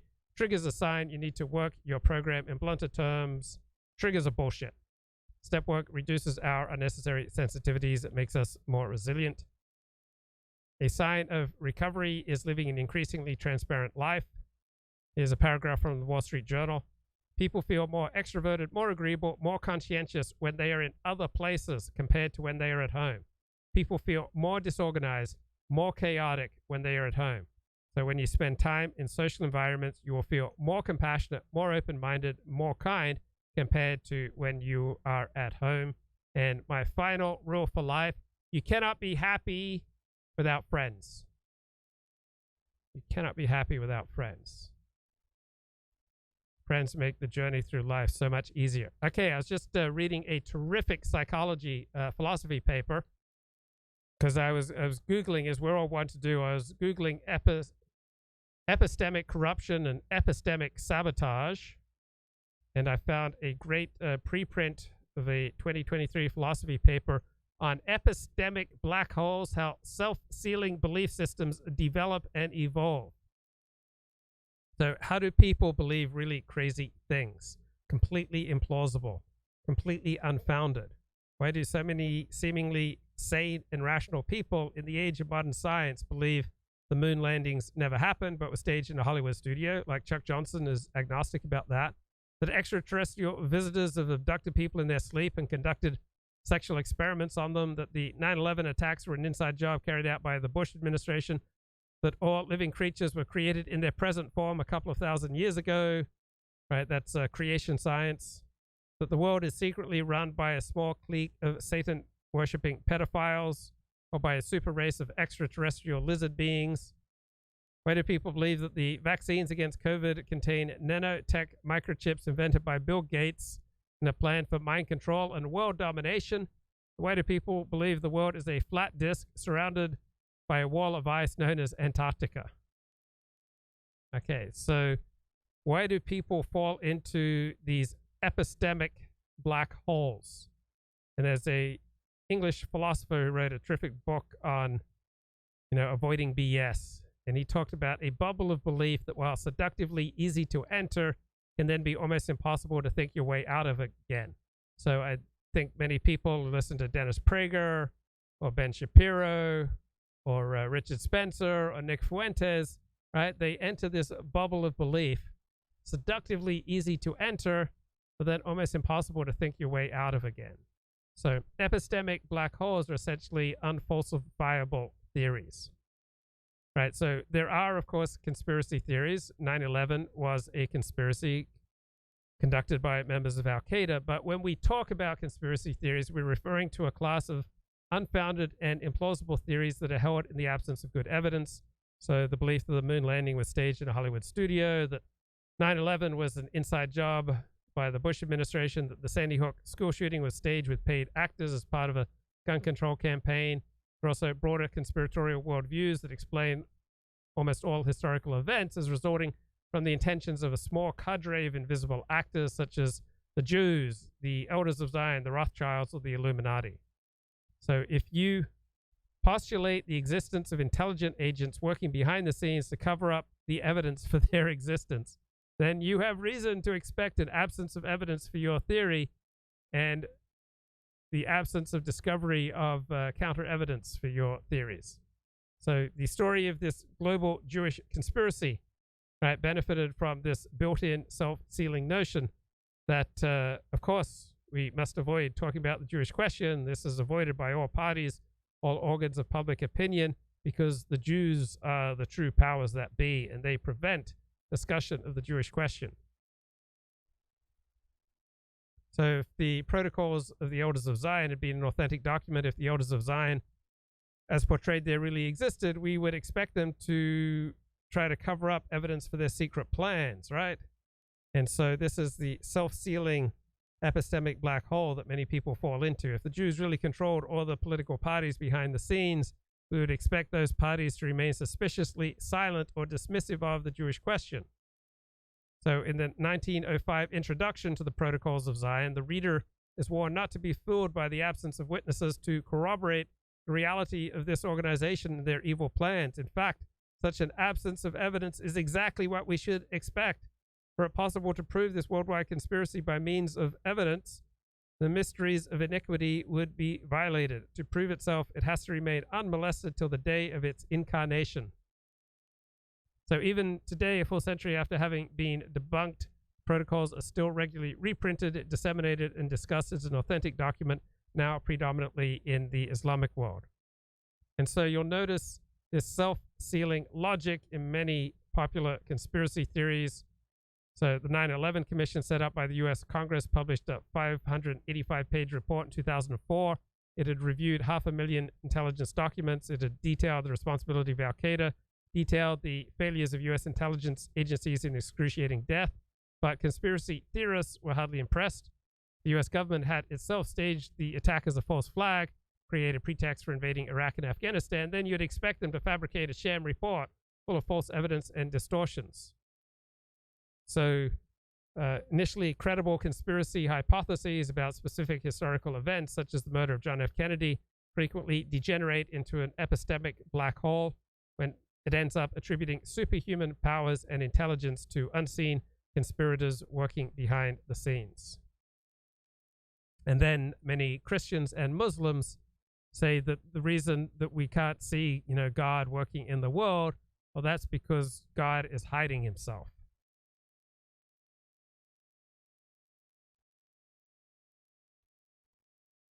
Once you adopt the hypothesis that an invisible and possibly omnipotent supernatural being is covering up the evidence for his own existence, it becomes very hard to reason your way out of such a belief system. And then similar things are going on with Freudian psychoanalysis. It has the same self-sealing quality as popular conspiracy theories about history or about witchcraft, right? The absence of evidence and the apparent counter-evidence is always interpreted in the theory's own terms. So when Freud is unable to find traces of a pathological complex or unconscious desire to account for a patient's behavior, he is undeterred. He treated this as a token of unconscious resistance. So the unconscious is motivated to hide and to disguise its dark secrets. So we shouldn't be surprised by the lack of evidence. So apparent refutation of his theories are explained away with equal ease. So because of their self-sealing character, epistemic black holes are extremely resilient against external challenges in the form of counter-evidence or skeptical questions. But this strong resilience comes at a steep cost. The belief systems suffer from a problem of arbitrariness. The available evidence is always congruent with many different versions. There's no rational way to adjudicate between them. Now, in the aftermath of World War II, Jews abruptly disappeared from conspiracist literature. with the notable exception of Soviet Russia under Stalin. So why did Jews disappear from conspiracy theories after World War II? Right, this had nothing to do with evidence. It had to do with the virtually universal abhorrence of Nazism. So most conspiracy theorists, even the ones who have promoted anti-Jewish conspiracies before World War II, abandoned or downplayed the Jewish element, and they settled for other suitable culprits such as the CIA or the FBI or the Illuminati. So these choices reflected the ascent of the United States as the new global superpower. Other favorite targets became the United Nations and the Bilderberg Group, right, a transnational organization of political leaders and other elites, which has held annual conferences since 1954, and due to its notorious privacy and secrecy is an ideal target for conspiracy theorists. So this shift from Jews to other perpetrators did not reflect any change in the evidence. It was driven by changing social and political circumstances. The Carlson team believes Fox News is not negotiating in good faith. And they are counting on allies to go out there and send a message to Fox News, to turn off the dial at 8 p.m., to turn off the dial period on Fox News. The word boycott is being used. It's already happening, at least at 8, and to a lesser extent throughout the prime time of Fox News. The ratings continue to be in the toilet, as we've been bringing to you. I'll pull them up, just the latest, because when we were on the air on Friday, we didn't have Thursday's ratings yet. They come out late in the afternoon. At 8 p.m., they got a 181 in the demo. Good God. That's more than a 50% drop from Tucker's in his last week on air. 181. I mean, honestly, I've been in the prime time at Fox. That's disgusting. It's a terrible, terrible number. There's no way of spinning it otherwise. It, of course, sets up the rest of the prime time to fail. 9 p.m. didn't get a lot more. They got 8,000 more than that. The demo, 189. And the 10 p.m., well, they lost to MSNBC. Okay, they lost. That's not what you want, and that's really what will cause panic. Ingram got 156 in the demo. She lost in the demo and the overall as well. That's what causes a panic inside Fox News. If they lose a month to MSNBC, heads are going to roll over there. They're going to have to do something. They'll have to surrender somehow. They got to stop the bleeding. They may be talking tough right now with Tucker. Here's what they want to do. They have canceled his show, but they haven't fired him, so they still have him under their control, under their thumb. And they want Tucker to sit there on his couch and just cash his Fox checks and basically be immobilized by Fox News, be rendered mute, where he can't say anything between now and January 2025. Some of his fans might enjoy Tucker's insights on things like the DeSantis announcement that's undoubtedly coming any day now. Who's going to be the actual nominee for the Republican Party? What's happening on the Dem side as Joe Biden has some 30% of his party rooting for somebody else? What happens during the presidential debates? What about the messaging at the conventions? What's going to happen when they get out there and start slinging muds via ads? You might like to see Tucker's thoughts on that. What about the war in Ukraine, which has very few dissenting voices like Tucker's out there? Is that one of the reasons he was silenced? We know the Murdochs talked to Zelensky weeks before Tucker was axed. They said that Tucker's name did not come up, but what is the reason? We're 2 weeks later now. We still don't know. He still doesn't know. His lawyers don't know. No one will tell them. He's been completely silenced. His show has been canceled. No one will tell him why. And even Fox News does not appear to be arguing that there was cause for the termination. Notwithstanding all the leaks you see in the papers, they're not arguing cause because Fox News hasn't fired him and is still paying him his salary. If they had cause to fire him, they'd cancel the show. They'd fire Tucker. They would not pay him the money, and they could keep him silent. That's like all the best of the worlds. But they didn't do that. Even they know they didn't have cause, notwithstanding the bullshit leaks you're reading about, none of which makes Tucker look bad anyway. So they're really hoping that Tucker will either just abide by it to get his $30 million or that he'll breach. And then they don't have to pay him anything and they'll take him to court to try to silence him. And that's what I think Tucker should do. Tucker should breach. He should come out. He should talk. He should start a rival news network. He should quit. He should forfeit the money. He'll make more money anyway, whether it's Rumble, Newsmax, Patrick Bet-David's organization, launching his own situation, any of it. He should breach and forfeit the money. And then let Fox News take him to court. And the sole issue will be whether they have the right to silence him for the entire election season. The guy who served them loyally for a decade. The guy who kept them #1 in the 8 p.m. time slot after losing Bill O'Reilly through the Trump era, despite enormous attacks on him by the New York Times and everyone on the left. That guy. Whether the thanks for that should be, F you, you're getting no money, you're fired, not for cause, and you must be silent. That's an F you to his fans. That's what that is. That's an F you to his fans. And what Tucker seems to be asking for, read the Axios report, is for his fans to help him out right now and increase the pressure on Fox News so that they just let him out. Well, you fired him. Let him go. Such a threat. The same 40, stop with the Tucker Carlson talk. I want to know more about epistemic sabotage and epistemic corruption. So, you want epistemic sabotage? I will give you epistemic sabotage. So, people like Dennis Prager and most pundits, they engage in the production of cheap wisdom, all right? A corrupt epistemics that creates the appearance of useful knowledge but has none of the substance. So these type of gurus are highly motivated to undertake epistemic sabotage to disparage authoritative and institutional sources of knowledge. That's the phrasing of decoding the gurus. So, and I argue that someone like a Dennis Prager engages in epistemic corruption I claim that he manipulates knowledge for his personal, professional, and monetary gain, and by so doing, he pollutes public and private discourse. So, Dennis Prager's March 7, 2023 column is a classic example of his habit of epistemic sabotage. The enumerate pundit normally disdains academic studies, but because he found one that he thought supported his point of view, he embraced it as a truth bomb against the left without regard to what it actually said. So to push his personal and ideological agenda, he treated truth like a used tampon. Here are some excerpts from his column. Why the left is pro-mask. So the world's most trusted evaluator of medical studies, the Cochrane Database of Systematic Reviews, has just released as close to a conclusive report on the effectiveness of masks against respiratory viruses such as COVID-19 we are likely to have for the foreseeable future. In the words of one of the authors, Dr. Tom Jefferson of Oxford University, Cochrane concluded there is just no evidence that masks make any difference, full stop. Among the reasons for that assessment was Cochrane's conclusion that states and countries with mask mandates fared no better than states and countries without. Moreover, Dr. Jefferson's conclusions were not limited to cloth and surgical masks. Regarding N95 masks, Jefferson said, makes no difference, none of it. As for the early COVID-19 studies that policymakers cited to justify mandates for mask wearing, Jefferson said they were convinced by non-randomized studies, flawed observational studies. Okay, so compare that Dennis Prager column to a column 3 days later, March 10, 2023, by sociologist Zeynep Tufekci in the New York Times. Headline, here's why the science is clear that masks work. So she quotes the editor-in-chief of the Cochrane Library, Carla Soares. Many commentators have claimed that a recently updated Cochrane review shows that masks don't work, which is an inaccurate and misleading interpretation. The review examined whether interventions to promote mask wearing help to slow the spread of respiratory viruses.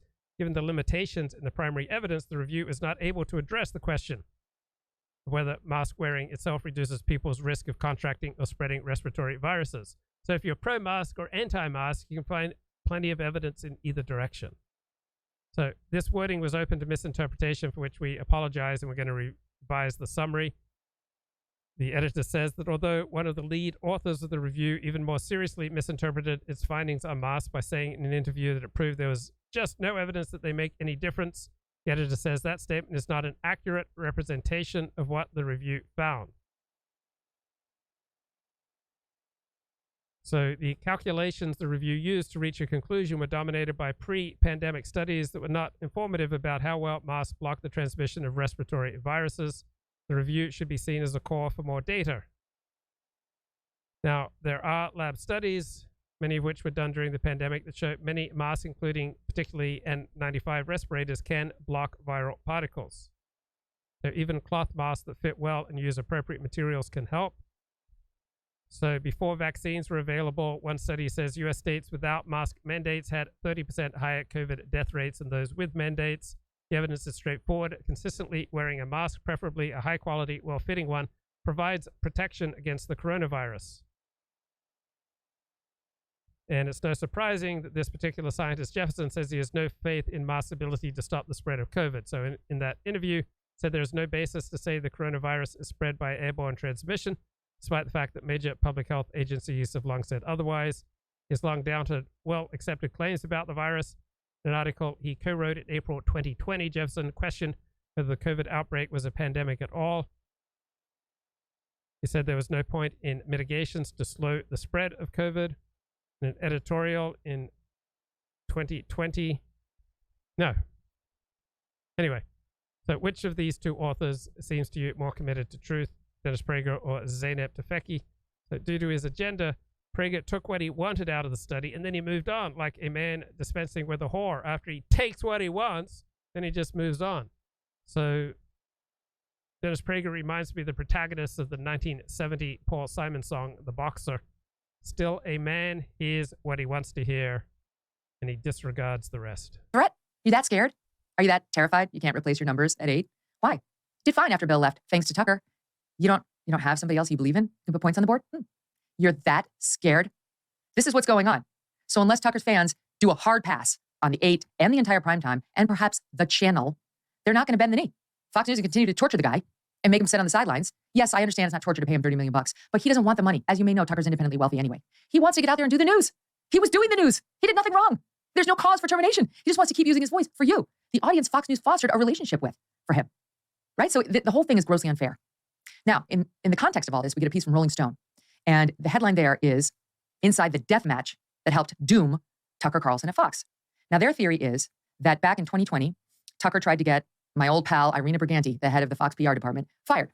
And that this was, quote, a clear suicide mission, citing one source of Fox News, that Irina proved too powerful. They say he attempted to get her fired, that he attempted to force her out. He made his case to Fox News CEO Suzanne Scott, Fox Chief Legal Officer Viet Din, Murdoch family heir Lachlan Murdoch, and even personalities such as Sean Hannity. In pleading his case, Carlson argued Briganti spent too much time badgering on-air talent, yes, and the channel's personnel, that she was generally incompetent and mean-spirited. Okay, that's understating it. And that she regularly engaged in dirty tricks against him and other hosts and contributors when her job was ostensibly to protect them. Yes, that's all true. I lived that firsthand. The only reason I'm able to tell you any of this is because I refused to sign a non-disclosure when I left Fox, though, trust me, they tried. I said, you're offering me all this money to renew. I've chosen to do something else. Why would I sign a non-disclosure? I don't need to. Why should I? And they got very upset, and they withheld a couple months of my salary, even though they owed it to me. Yeah, that's what they did, just to try to force me to sign it. Well, I didn't, and I too had to forfeit pay. It was absolutely absurd. These guys are bullies. They're bullies. And all the talent at Fox News that's listening right now, who are, I guarantee you, more on my side than they are on Fox's side. They're 100% with me on Irina Briganti. Trust me. You could be next. I left on the best of terms. These guys were down on one knee with a bouquet of roses begging me to stay. I left with a handshake and a wish of goodwill. And then they did this stuff to me, withholding the salary, trying to strong arm me into signing a non-disclosure, and then bit by bit, attacking me day after day after day when I was on the air at NBC. P.S. They weren't the only ones. That's all I'm legally permitted to say. That's them. So now, here they are with Fox, with Tucker, and the piece goes on to say that what might have been behind his ultimate firing was this woman, Irina. That one source with knowledge of the matter described the Carlson-Briganti feud as an intra-network deathmatch. They say despite Carlson's high ratings, influence on Republican political circles, and hyper-devoted fan base, he lacked the juice to oust Briganti. Her ties to other top executives were too tight for Carlson to overcome. In some cases, executives laughed off Carlson's attempt to get her fired, assuring him and others that Briganti was not going anywhere anytime soon. I don't know whether that's true. I actually don't know whether that's true, whether they thought this was a laughing matter, because I'll tell you something else that I've never reported before. When I was deciding whether to stay or leave Fox News, the Murdochs offered to fire Irina Briganti to keep me. That happened at the apartment of Rupert Murdoch. I was there with my husband, Doug. And they understood that she had been so attacking me and the other women of Fox News who did not back Roger Ailes in the sexual harassment scandal that we might have reached a point where she had to go. If that's what it was going to take, they were prepared to fire her. And I said to them, I'm not in the business of having people fired. And I meant that. I had her neck on a chopping block and I refused to swing the axe. I meant that. You know what? It was a mistake because she went on to continue her reign of terror at Fox News. Ask any of the talent there, off the record reporters, go ask any of the talent how they feel about this woman and whether she's made their working situations more bearable, more pleasant, more palatable, more of a non-hostile place to work. Okay? So I believe they would fire Irina Briganti, but the problem is now she's got stuff on. I don't know what she's amassed. I don't know what she's threatening. And I don't know whether she's behind all these leaks. It's just a theory.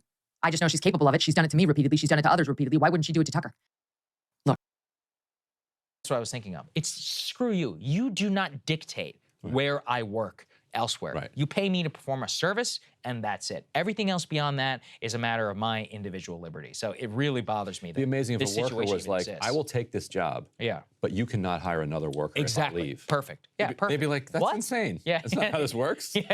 Like, oh, okay, cool. Then I'm not signing a non-compete so either. We're not talking about the welfare of $25 million salary cable news pundits, okay? We are talking specifically about why legally this is an idiotic framework to conduct yourself. Is there a deal to be made where Tucker agrees to not disparage Fox and they let him out? Like, how do you see this ending? I don't know if he would do it. I mean, here's the thing: they have so unceremoniously fired him and treated him. I mean, they didn't even give a chance, right, for anything amicable. 2 days after he's gone, they're leaking his text messages, and they're leaking his text messages and leaking videos of him behind the scenes to me. Like, they're kind of the ones who shot first. Well, I mean, first they fired him, and then second, immediately, their chief PR is a woman named Irina Briganti, who used to be very powerful in the tabloid days, but in the age of the internet now looks like a clown. Yes, that's what I said, Irina.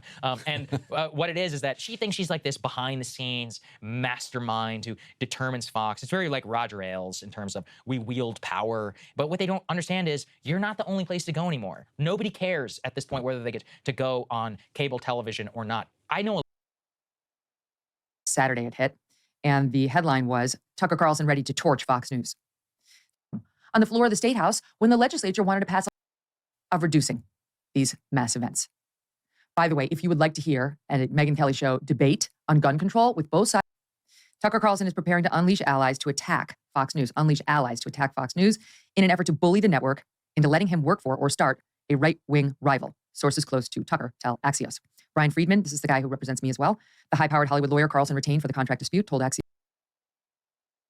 Okay, here's an anecdote I have mentioned many times on the show, but here's the full Monty.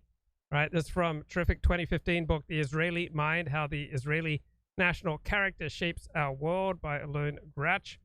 So talks about this Holocaust survivor in Israel who struggled with his memories, his post-traumatic stress disorder. After years of suffering silently through his nightmares, his wife finally pleaded with him to seek help. He refused for years, said nobody could ever understand him.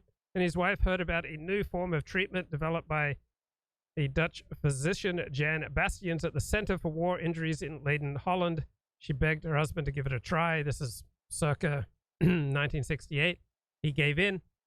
He was about 60 when he arrived in Holland, but he knew it was a highly controversial treatment. His therapy rested on the assumption that in becoming introverted, many Holocaust survivors created an internal concentration camp, walling themselves off from the healing touch of other people.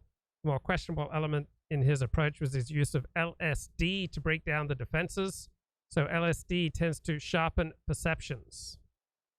So during his LSD-induced trances, this survivor experienced the most horrific hallucinations. Then, during a break between his trances, he was able for the first time in his life to expose the number on his arm to a group of German tourists who were taking a walk on the beach. He wrote that when one of these tourists who had strange, elaborate tattoos on his chest and arms approached this guy on the beach to examine his simple and more unique tattoo, he initially panicked. But then in a subsequent trance, this Holocaust survivor saw himself in an SS uniform, wearing a hat with a skull insignia. He then came to what he considered the major discovery of his treatment. Auschwitz was man-made, and in different circumstances, he could have been the Nazi murderer and the Germans his victims. So this insight triggered a horrible sense of guilt and a desperate plea to God, "Oh Lord, am I the one? Am I the one who created Auschwitz?" This new awareness cured him of his nightmares, but created a new problem for him. While letting go of his nightmares about the past, he now developed daytime fears about the future. The Holocaust was indeed man-made. What could man do now when he had the atomic bomb at his disposal? He then began to have tormenting visions about a nuclear Holocaust. So this therapy eliminated his symptoms and delusions and replaced them with more authentic forms of suffering.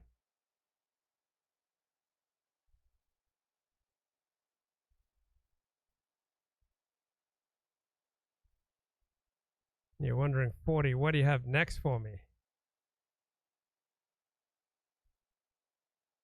But I also benefit hugely from Sean's. And Sean knows that I sit in his office many times after work and just pick his brain on things. And I said to him about a month ago, I start this full-time job on air, give me a list of books. What should I be reading? I'll do, any homework, etc. And Sean said something to me, and it has changed the way that I prepare. It's changed the way I think. He said, write down 3 truths that you know are unchanging, and flesh those out and get rock solid with those. And that's your paradigm, Dennis. I'm like you. I don't really care about the day-to-day news. When I guest host for you, sometimes, I have to force myself to read the news, and because I know obviously people want to hear it. I would so much rather talk about big themes. But I think the reason why you have lasted so long as a talk show host is because you have become rock solid in those enduring truths. And then, this is what Sean has pointed out to me, whenever, something crazy happens in the news, you plug that story in to your paradigm. That's right. And that's He told you that? He did tell me that. He's smarter than I thought. Sean's remarkable. Sean, thank you. Seriously. Sean, you figured that out? That's not fully true, but that's a separate issue. Yeah. But look, obviously that's a great way to be a lasting talk show host, but I just think that just enriches you more as a person. That's the way you should live life. I was reading these books, and I need to give myself credit. Sean's advice was very helpful, but it wasn't exactly a revelation. I have always had an eye towards, the greater truths, but he pushed me to have both of my eyes towards those truths. I used to read these books, and I would take, I'm not even kidding, 20 to 30 pages of notes of the specifics, like this % of people were shot by police this year, or in 2019, this specific law was passed. You don't remember any of that, really. Well, even you? I know, even me. Well, I can remember, that was a bad example. I can remember, Well, that, by the way, the truth is, I wish I could remember that stuff. Right. Okay, what about this shooting in Texas, an SUV killing 8 immigrants from Venezuela? Get some commentary here from Richard Spencer in a minute. But first, hello, caller. Welcome to the show. Elliot Blatt. Blessings. Uh-oh. Hey, what are Elliot Blatt's Luke, I can't 12 hear you. rules for life? You can't hear me? Oh my God, that's Hello? on my end. I'm the one at fault. No, I'm coming through. So this is on your end. I'm coming through loud and clear, bro. So we'll wait here for Elliot Blatt perhaps to give us his rules for life.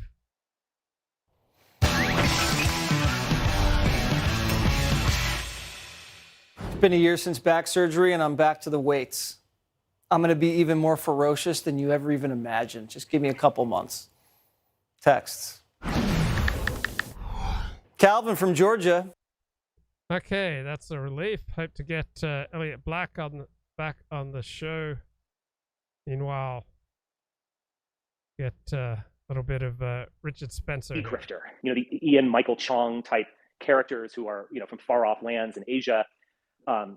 Needless to say, his proportion of the white vote went down in 2016 from where Romney was in 2012. And that's a remarkable thing because we hear over and over from the mainstream media, Donald Trump is a white nationalist candidate. Well, he's not very good at pursuing white nationalism if you judge him by the numbers. This is a Elliot fascinating Blatt. fact. What's going on, bro?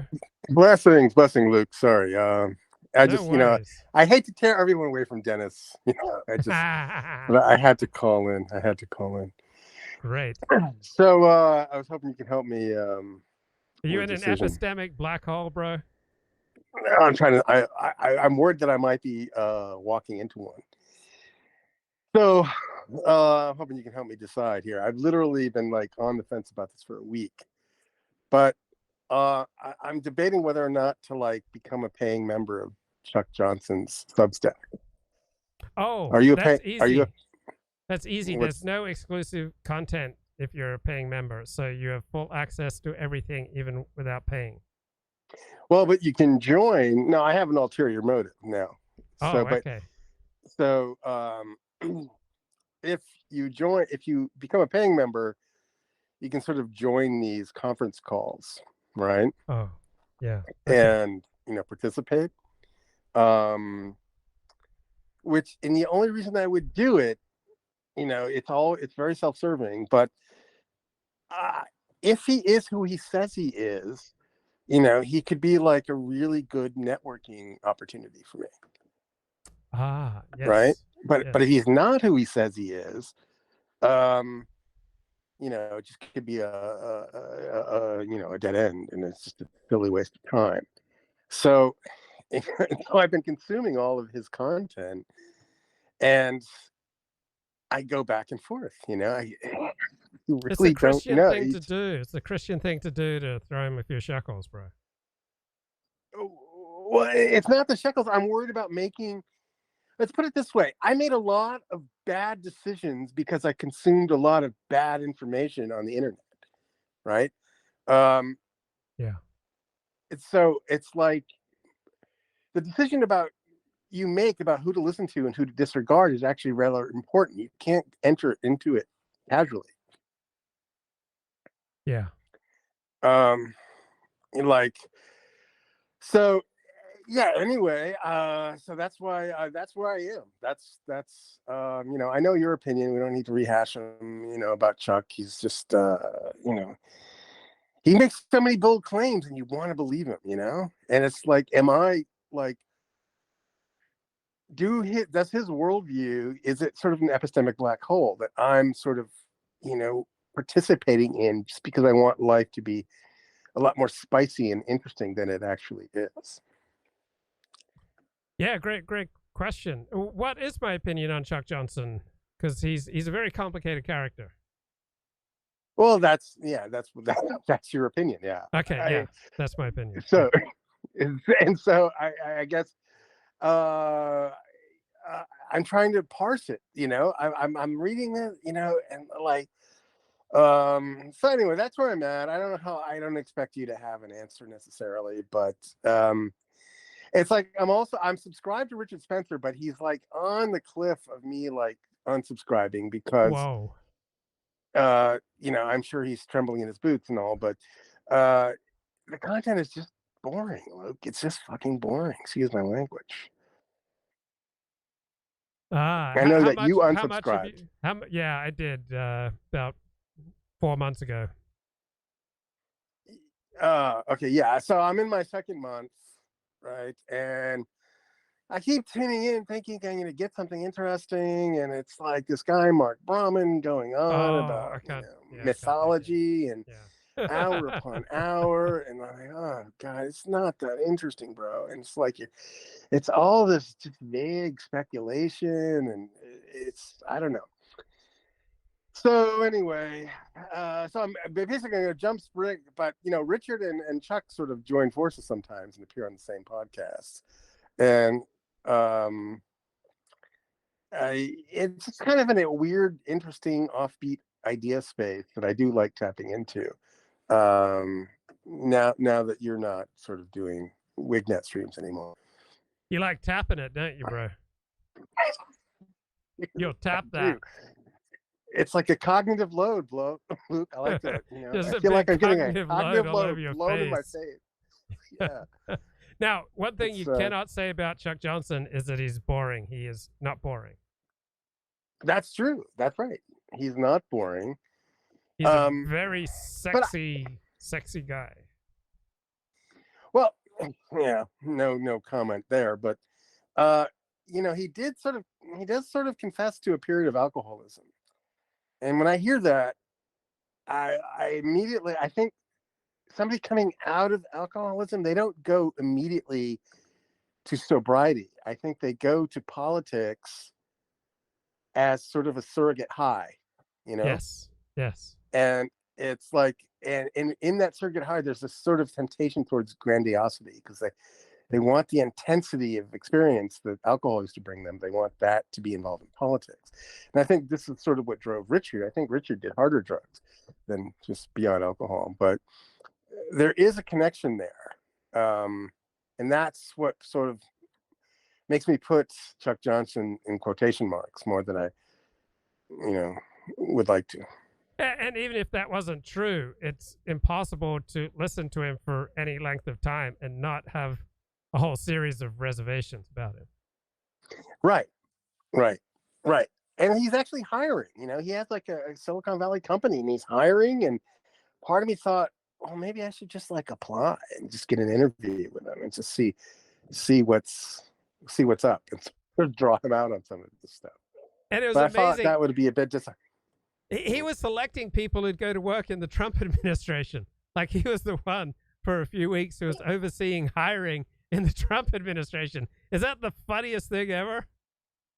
Yeah, I didn't. Well, it reminds me when I worked at the Pentagon, Luke. I don't know if I ever told you that. No. But and you were selecting. Yeah, I was like, well, no, I was I worked at the salad bar at the Pentagon, which was pretty much as low on the rung as you could get. But you got to rub elbows with the powerful, so kind of learned sort of by osmosis, and you got all the heavyweights were there, Luke. Schwarzkopf was there, and Colin Powell was there, Chuck Johnson was there. It was just like the elites, Luke. I was among them. I was rubbing elbows, but I just had to make sure that the quinoa was always filled up because Schwarzkopf really loved his quinoa. And, if the quinoa was ever to be empty and he was there, it would be hell to pay, Luke. How long did you do this? Oh, only a couple of years. I was sort of selected because I won a contest. Right there, Pentagon put on like this art competition, and I made an art piece, and it was basically just one quotation which I made by gluing macaroni to a board. And I just made this big quotation, and with big letters, but each letter was just a bunch of glued macaroni, and it just said, "The weak endure what they must." And then I was selected to work at the salad bar, Luke. Wow, rest is that's such history. an inspiring story. And do you have a Yeah. Substack I could subscribe to? I do, but it's expensive, Luke. It's very Okay. expensive. You know, don't just it's like, give it I don't away think for you're- free. Like, why yeah, buy I the don't think cow if you it's not- get the milk for free? It's not under earner material, bro. It's Yeah. like, it's the velvet rope scene, bro. You know what Okay, I'm saying? rules for life. Do you have any rules for life? I do, but I don't think they're anything special. They're not book material, bro. You're not going to share them unless you get paid for it. No, I'll share them, but it's just, they basically verge on cliche, Luke. I'm kind of embarrassed to state them, Hard work, Luke. Hard work. Work is, life is hard work. You must do the work. That's my rule for life. Okay. It's nothing simple, but it's ultimately true. So anyway, I don't know. So that's all I really had to share, Luke. It's just I just wanted to parse that with you. That's all. Thank you. Blessings to you. All right, blessings. Shalom. Shalom. All right, next time. All right. Next time. Bye. Actively sometimes mentioned by the mainstream media, but they certainly dwell on the rhetoric and not the actual numbers. So I don't doubt that Hispanics as a ethnicity or as a people are shifting rightward. That 60-40 breakdown among them, I think, is going to probably go to 50-50. I think it might go to 40-60 at some point in favor of the Republican Party. And all of this Trump-era electioneering and all the kind of Tucker Carlson or VDARE stuff about how Hispanics are destroying the country, that they're going to have to dampen that pretty seriously. Breitbart was another one that was doing this for a time. I think they're going to do a lot less of it. Additionally, if you know anything about the online right, the idea of an Hispanic, in fact, a noticeably Hispanic person being a white supremacist shouldn't really come as some great surprise. And I would say this, the Hispanic designation, it obviously, it came about in the Nixon administration. It means, are you using the Spanish language? There's so much variation in the Hispanic community. I wonder if that moniker isn't all but useless. There are certainly people who'd be called Hispanics who, you couldn't distinguish from myself, and yet they are Hispanic, and I'm not. I mean, it's a curious designation. I won't dwell on that. But if you are involved in the online right, it won't surprise you at all to see non-white people effectively being white supremacist or being kind of like white supremacist e-grifter. The Ian Michael Chong type characters who are from far off lands in Asia. Needless to say, don't quite fit the bill in terms of Aryan beauty, but spend all of their day, in effect, race baiting. So none of that is actually terribly surprising. I don't want to make any firm conclusions, to reiterate, in the sense that this right-wing death squad thing might have just simply been, random, or he didn't know what it meant, or it's a silly joke, or who knows. But I don't think it is absolutely not out of the question that he was motivated in the same way that the Buffalo shooter was motivated. And that is actually a fascinating phenomenon that is worth discussing. Obviously, there's the gun rights issue, the just prevalence of guns, particularly in Texas. There's the online despair and nihilism. Those are real serious things that are worth talking about. We can talk about that if you'd like. But I do think it's interesting how, particularly the way in which anonymous right-wing Twitter caters in a way to the non-white white supremacist fanatic. That you can put up an avatar of whomever, an anime character, a vintage photo, a photo of some blonde. And Dooovid, how's it going, man? Haven't talked to you in a couple of weeks. What's new with you? What's going on? Normal. A lot of studying, a lot of research. And how are you surviving the writers' strike in Hollywood? Yeah, I messaged you about that. I was kind of surprised that it had such a big effect that they had to cancel all these shows, even the late nights. I don't know, Saturday Night Live, Bill Mueller. You'd think that a lot of these comedians are night talk show guys, like did it themselves, like even like Saturday Night Live, a weekend update. It's like they really can't write that themselves. They're completely dependent on writers like Stephen Colbert. Like they're not even funny. They're not even good. And so it was kind of surprising to me that they're not even that good and they're dependent on writers. But maybe it's not surprising. I should have known. And have you been doing any live streaming since I talked to you last? What have you been talking about? Yeah, I'm streaming all the time, like 2-3 times a week. Yeah, I'm doing week in review. I took it solo, so just me, mostly reading papers about like philosophy and history of science. Now they got it's engineering conference time, so I'm streaming some engineering shows, and I got my new weekly program with Michael. So we got through Kriya Shema, third episode, and I'm teaching him Hebrew, how to say the morning prayers. He's seems like a great guy. Has great positive energy. Is that what you're picking up too? Yeah, honestly, I know very little about him besides that he's really interested in Judaism. So yeah, pretty positive energy. He seemed pretty, thankful for me helping him out with his Judaism and Hebrew. And I told him, unfortunately, like my parents, my family, even most fellow Jews, like they don't really care about this stuff. Like I spent years and years of my life learning it, and I think it was worthwhile because I learned it to practice it.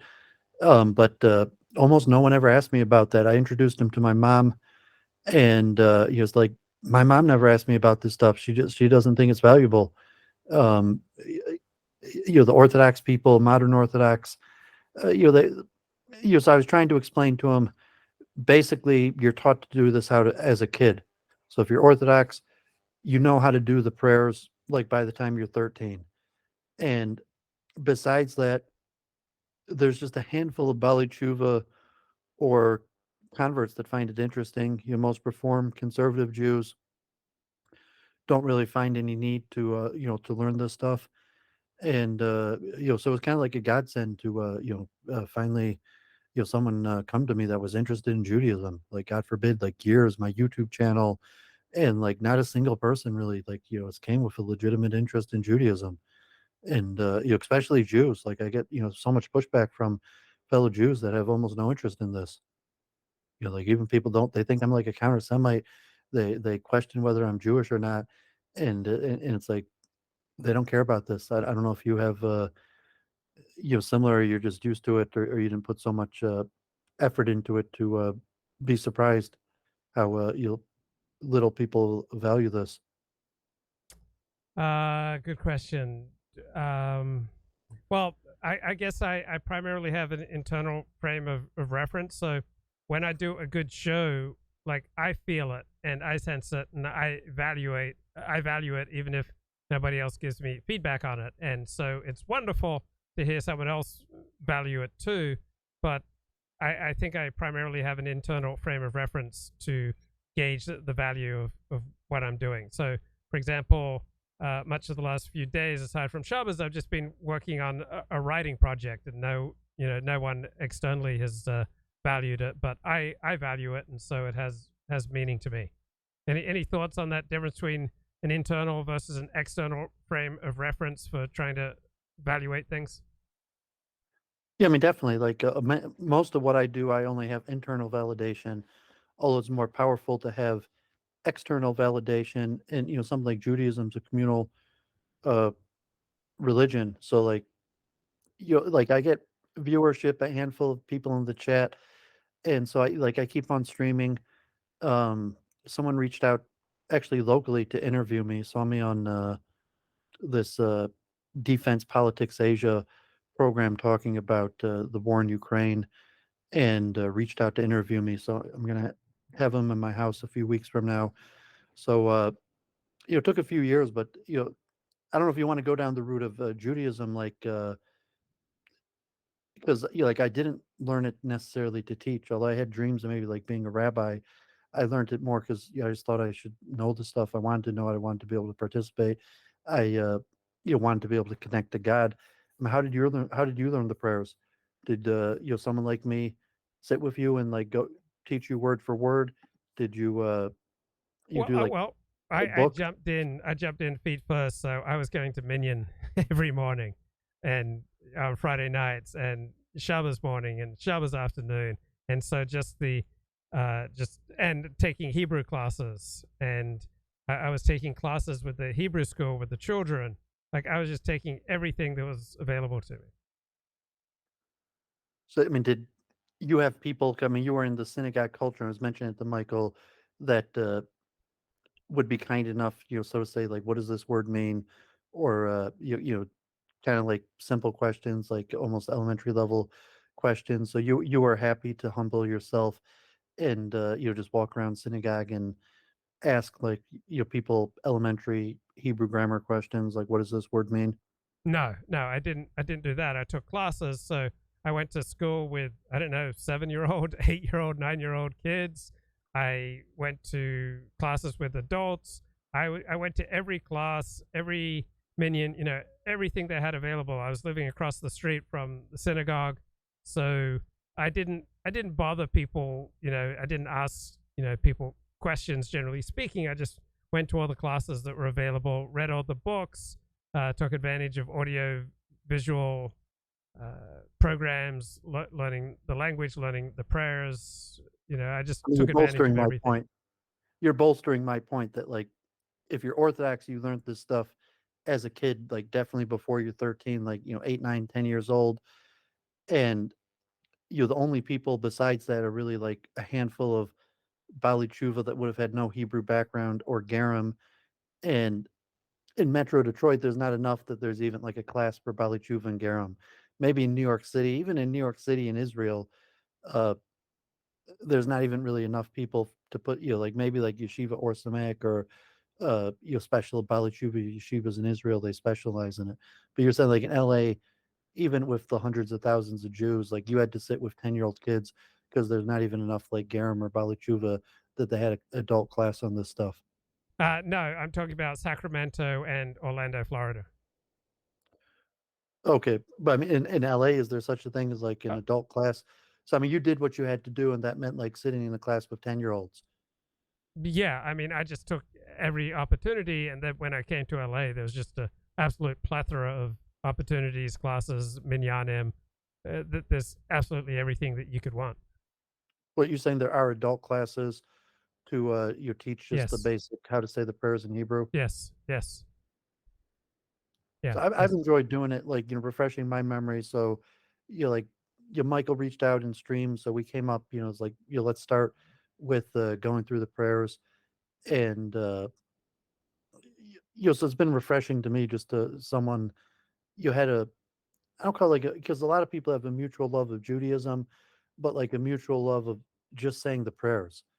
And, because I think most people, like most Jews have a love of Judaism in some way, but it's hard to define Judaism, and because it's like a culture or a group strategy that it's different than just the prayers. Like, I love the prayers, I want to know how to say them, and so like that was definitely refreshing. Different than the streaming. Like a little feedback, like people watch the stream, like the stream, to turning that into networking. So I mean, it's tough to say. Like, I also found that new woman in like John Wolfe into some new circles, just having conversations. So, I'm kind of constantly talking with people, but it's kind of like, God forbid, I'm just going to sit and read and study things that no one really cares about, and then try to make a YouTube video on it, just to hope that someone out there is studying or interested in the same thing. Or then I'm going to, try to have like conversational stuff, which is usually, honestly, stuff that I feel kind of like degenerates me, or isn't actually particularly that interesting to me. Yeah, I'm trying to put stuff online to then connect with people in real life. It didn't work out that great for me. Here's something that happened to me, and my love of davening and love of Yiddishkeit. It got contaminated by my personal foibles and personal failings as I made myself unwanted in parts of the Jewish community, and as I fell out with people due to my own selfishness, my own lust, my own lack of appropriate boundaries, my own bad behavior, my own narcissism and self-aggrandizement and grandiosity and unacceptable behavior. As I fell out with people, that then contaminated my davening and my experience of synagogue. So I loved synagogue, I loved davening, but then my own failings, wrecked it for me. And so I kept showing up because I was committed, but the love, died because I alienated myself from, the community. I fell out with people. I ticked off people. I upset people. I horrified people. I disgusted people. And then because of all those failings in my personal relationships, that just destroyed for years and years and years any appreciation that I had for davening and for the synagogue. And I kept showing up because I was committed, but the love was destroyed by my own personal failings to relate to my fellow Jews or even my fellow human beings in a normal, healthy way. I don't know if you've had any experiences like that. Well, maybe somewhat, but yeah, my foibles were maybe not as much, and I but I mean, possibly something we've discussed in the past is, like, as a Baltruva, a half Jew, a convert, there's really no path to leadership in the Jewish community.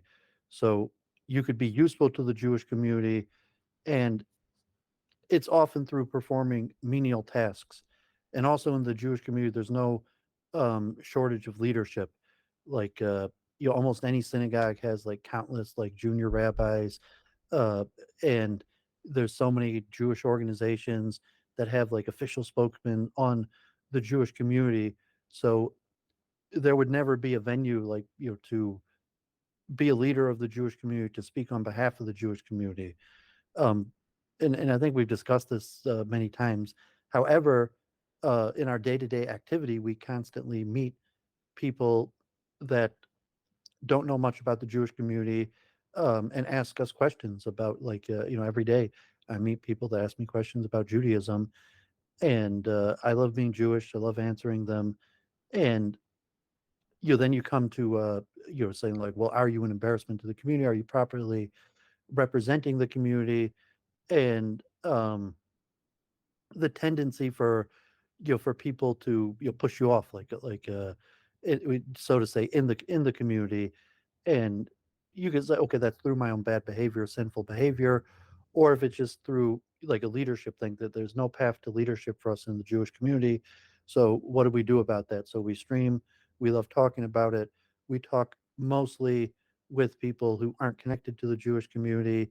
And if someone is connected to the Jewish community, they're likely to push us off as not being representative, or something being problematic about us, in hopes that the person will seek a more true representative of the Jewish community, as opposed to someone like me or you.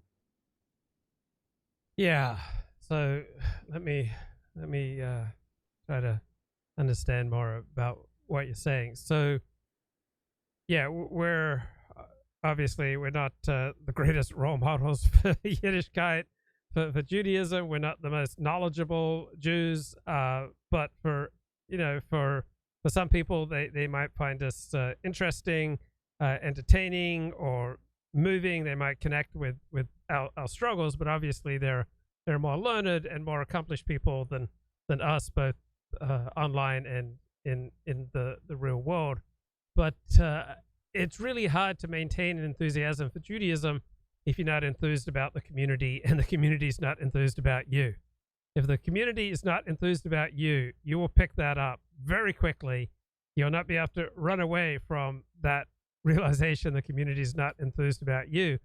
And then it'll be very hard to keep enthusiasm going for Yiddishkeit if the community is not enthused about you. Any thoughts on that dynamic? Yeah, I definitely full agreement about that. Although I think I was making a different point. I mean, if you take just the first point, if you want, maybe go through these one by one, that there's no path to leadership for someone like me or you in the Jewish community, and our value in the Jewish community is largely through menial tasks. And if you look at it, like, I'm sure you do a lot of things for the Jewish community, but relative to like you being a grown man and sophisticated man, that most of what you do is menial. So I don't know if that first point, there's no path for leadership for us in the Jewish community. And okay, great. Let's just tackle that one, and let's not get distracted. I love it. So that I completely disagree with you there. There is a path to leadership, and it's entirely what you bring to the table. So, for example, if let's say you, Dooovid, uncovered a plot to blow up a synagogue in Detroit, you would be honored, and you would be moved towards a leadership position because of, say, your knowledge of how counter-Semites are operating, and through your knowledge of counter-Semites, you were able to uncover a plot to blow up a synagogue. You would be acclaimed, and you would be elevated in the Jewish community.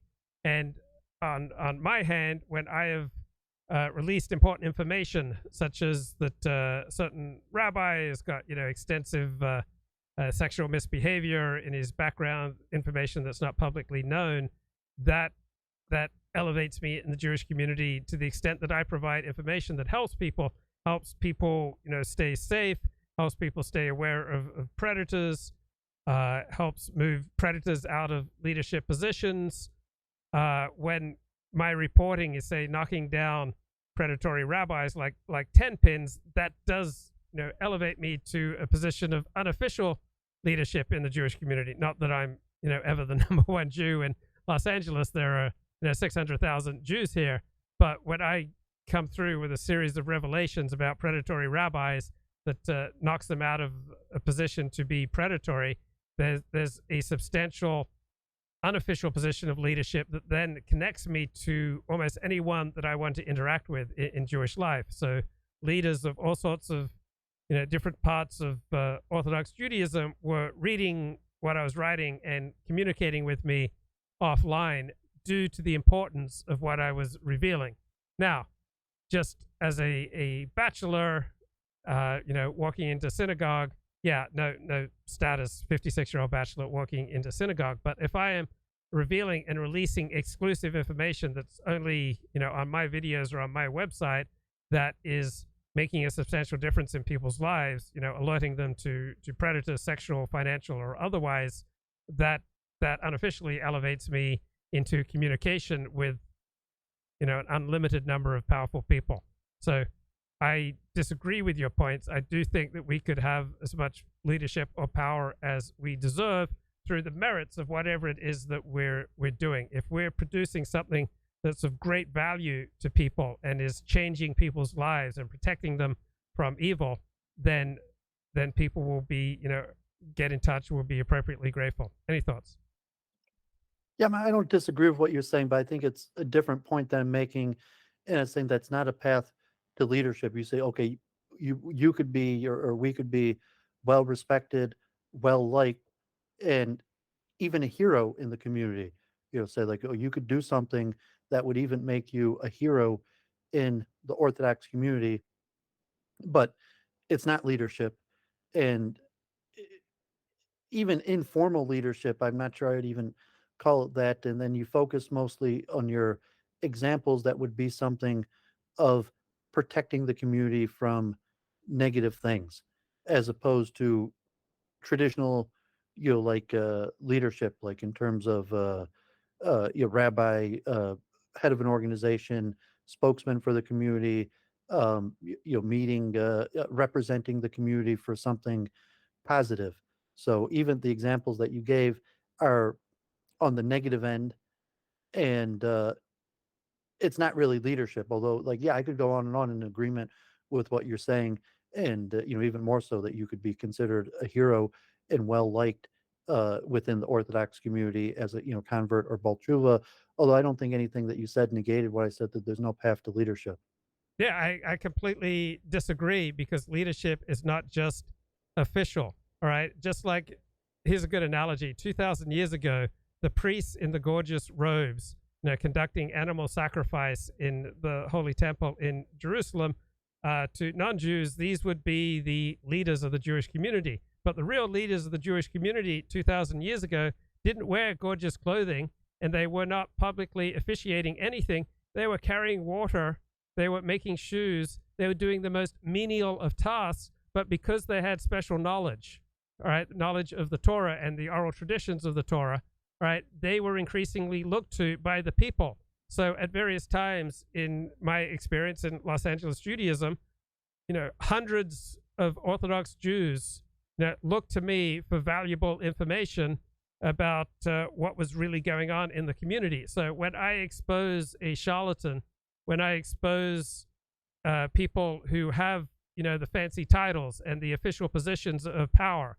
Okay, so there are 10 Batei Din Jewish law courts in Los Angeles, and at least 5 of them have predatory rabbis operating with regard to converts. So I don't have the official titles, but I can walk into a room, and if the information that I am transmitting is important enough, I am far more important to many of the people in that room than the fancy rabbis with the fancy titles who are sitting at the dais and opining about Torah. If I've got important information that would save people from great distress and great harm from eating non-kosher food because there's a kosher certification agency and, purportedly kosher restaurants operating in the community that are in fact, dealing in treif, right? If I can save, hundreds of ordinary Jews from eating treif, they pay me more attention with regard to that if I've got better information than the most official, the most blessed, the most august-looking rabbis, seated at the bema. So it entirely depends on the quality of what we're bringing to the table. Power is not necessarily wearing a uniform, and power is not necessarily standing at the front of the room where everyone is ostensibly looking at you. You can have much more power standing in the back of the room saying absolutely nothing, but people realize that they're much more likely to get the real emes, the real truth from you than the official sources. So frequently the pen or the video or the tweet or the blog post is far more important than what the people with the gorgeous $5,000 suits and the august titles and heads of this and that organization, right? If I've got the truth and the people with the ostensible power, are not willing to dispense the truth or aren't willing to, face the truth, then the pen is frequently more powerful than being a leader of a Jewish organization. Pass. Yeah, I mean, definitely. I want to go to circle with the semantics. I mean, certainly the Mishnah and Pirkei Avos, the 3 crowns of Torah, of Kahunas and Malchus and Torah, and Torah's opened everybody, and then it says that the Kessler Shem Tov, the crown of a good reputation, outweighs all of them. And yeah, I definitely agree with you 100% in that. However, you seem to be like giving a sermon, like a Hasidic sermon, with well, you're largely accepting my point that there's no path. Not at all. There's no path to formal leadership. You're just saying like, well, there's other forms of leadership, and other leadership could be just as important. Forms don't matter. Well, you're saying, but there is actually no path to formal leadership. Forms don't matter. Yeah. The pen is frequently more important than the sword, and so yeah, there are paths to formal leadership. If or you were sufficiently producing information and insight that was transforming thousands of lives, we could very easily start our own synagogue, and we could assume the forms. We could start our own nonprofits. If I was consistently transmitting valuable information, very easily, or you were very easily, a billionaire said, hey, I want to fund a nonprofit, I want to fund a synagogue. You can be the president of the synagogue, the president of the nonprofit. You can decide, what goes on in this organization or what goes on in this synagogue. So the reason that we don't have, more leadership in the Jewish community is entirely because we haven't, transmitted enough, value. But it is, in our realm of possibilities to transmit enough value that we could have, all the formal leadership that you want. We could theoretically, operate a $100 million Jewish nonprofit, with a string of synagogues across the world. Yeah, I mean, you say theoretically that it's, but I mean, just thinking like Metro Detroit, I've been to almost all of the synagogues, and I'm not even sure I could think of a single synagogue that has like a lay person, like I would say definitely over 90% of the synagogues, the rabbis are sons of rabbis. And like, in New York City, there were a handful like Bali Tshuva, if if you're talking like, okay, money as a Trump, like if you had $100 million. But I mean, say that, okay, it's not like like an iron shut door but generally, I mean, so you seem to just be disregarding my point. Like if you're giving No, I like a think you're sermon wrong. I about engage with your point, and I think leadership you're or other 100% things that wrong. are important, or you think like no, there's just as much. I mean, and I give a clear explanation of why that's the case, because I opened up saying that there's no shortage of up and coming Jewish leaders that have trained in institutes.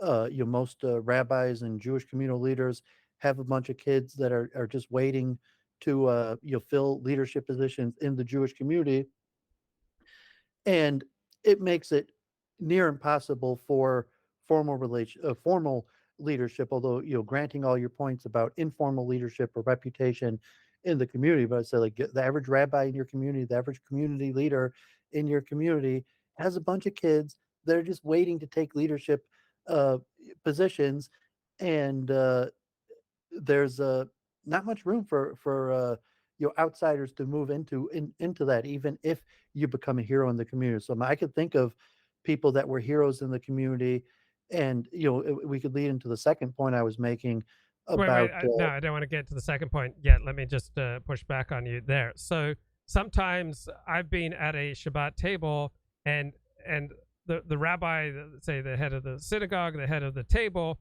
will pronounce what people should do, and then at that table or afterwards, people will ask me for my input, and sometimes people will follow what I say rather than the rabbi. So if we have valuable enough information, valuable enough insight, valuable enough knowledge that is more useful to people, that helps them to lead a holier, more ethical, more prosperous life, then people will turn to us rather than to the rabbi with the fancy title. So again, it comes down largely to merit. The reason that we have not succeeded more towards leadership is due to our own lack of merit. To the extent that we produce merit, we will then, ascend in meeting people's needs and therefore have more and more of a leadership role. Pass. Yeah, I think I'm agreeing with what you're saying, but I think you're playing word games, and even the examples that you're giving are bolstering my point. That you say, okay, the rabbi in the formal position of leadership says something, and then people turn to you in an informal point, to ask you for your opinion because you might be respected among your peers, but there's still a rabbi that has the formal position that first was the official position. And my experience in Judaism is it's always been that way. Even when I first thought like if I opened up a synagogue or had money, I would probably have to bring in someone from like a lineage, like like a kid of a rabbi or a cousin of a extended family. And most Jewish organizations, like kind of, if you like a mafioso type thing, you have to like employ or hook up extended family membership. But we don't have to keep on getting down this point. But I think even the examples that you're giving are bolstering my point. You just seem to be singing the praises of informal leadership, or having a good reputation in the community. Okay, and I just want to add to my points. Many of the most important innovations in Orthodox Jewish life in the United States over the past 50 years have been primarily lay-led and not rabbinic-led. So the fight against sexual predators in the Orthodox Jewish community has primarily been led by the laity, not by rabbis. The fight for more ethical treatment of animals that get slaughtered for then kosher food has been primarily lay-led, not by rabbis. And so too, if a rabbi makes a pronouncement from a synagogue bima, but more important people or more people follow instead what some blogger says or someone with no credentials, that would be an example how unofficial sources of power are frequently more important than official sources of power. But what was, if feel free to comment or go on to, what was your second point? Do you remember?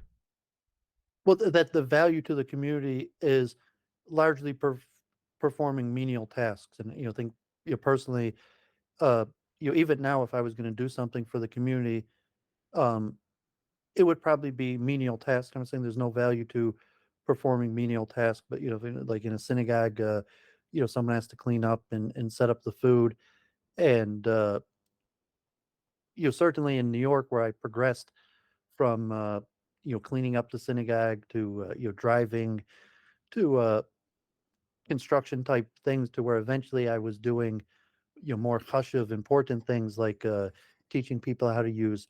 I was, we've discussed many times, teaching people how to use computers, and even eventually something that may have trumped the rabbis or the elites, because very few rabbis knew how to do, like teaching people how to use stock trading software, or building permits, or maybe navigate the government or legal system that in some ways may have even trumped the rabbis.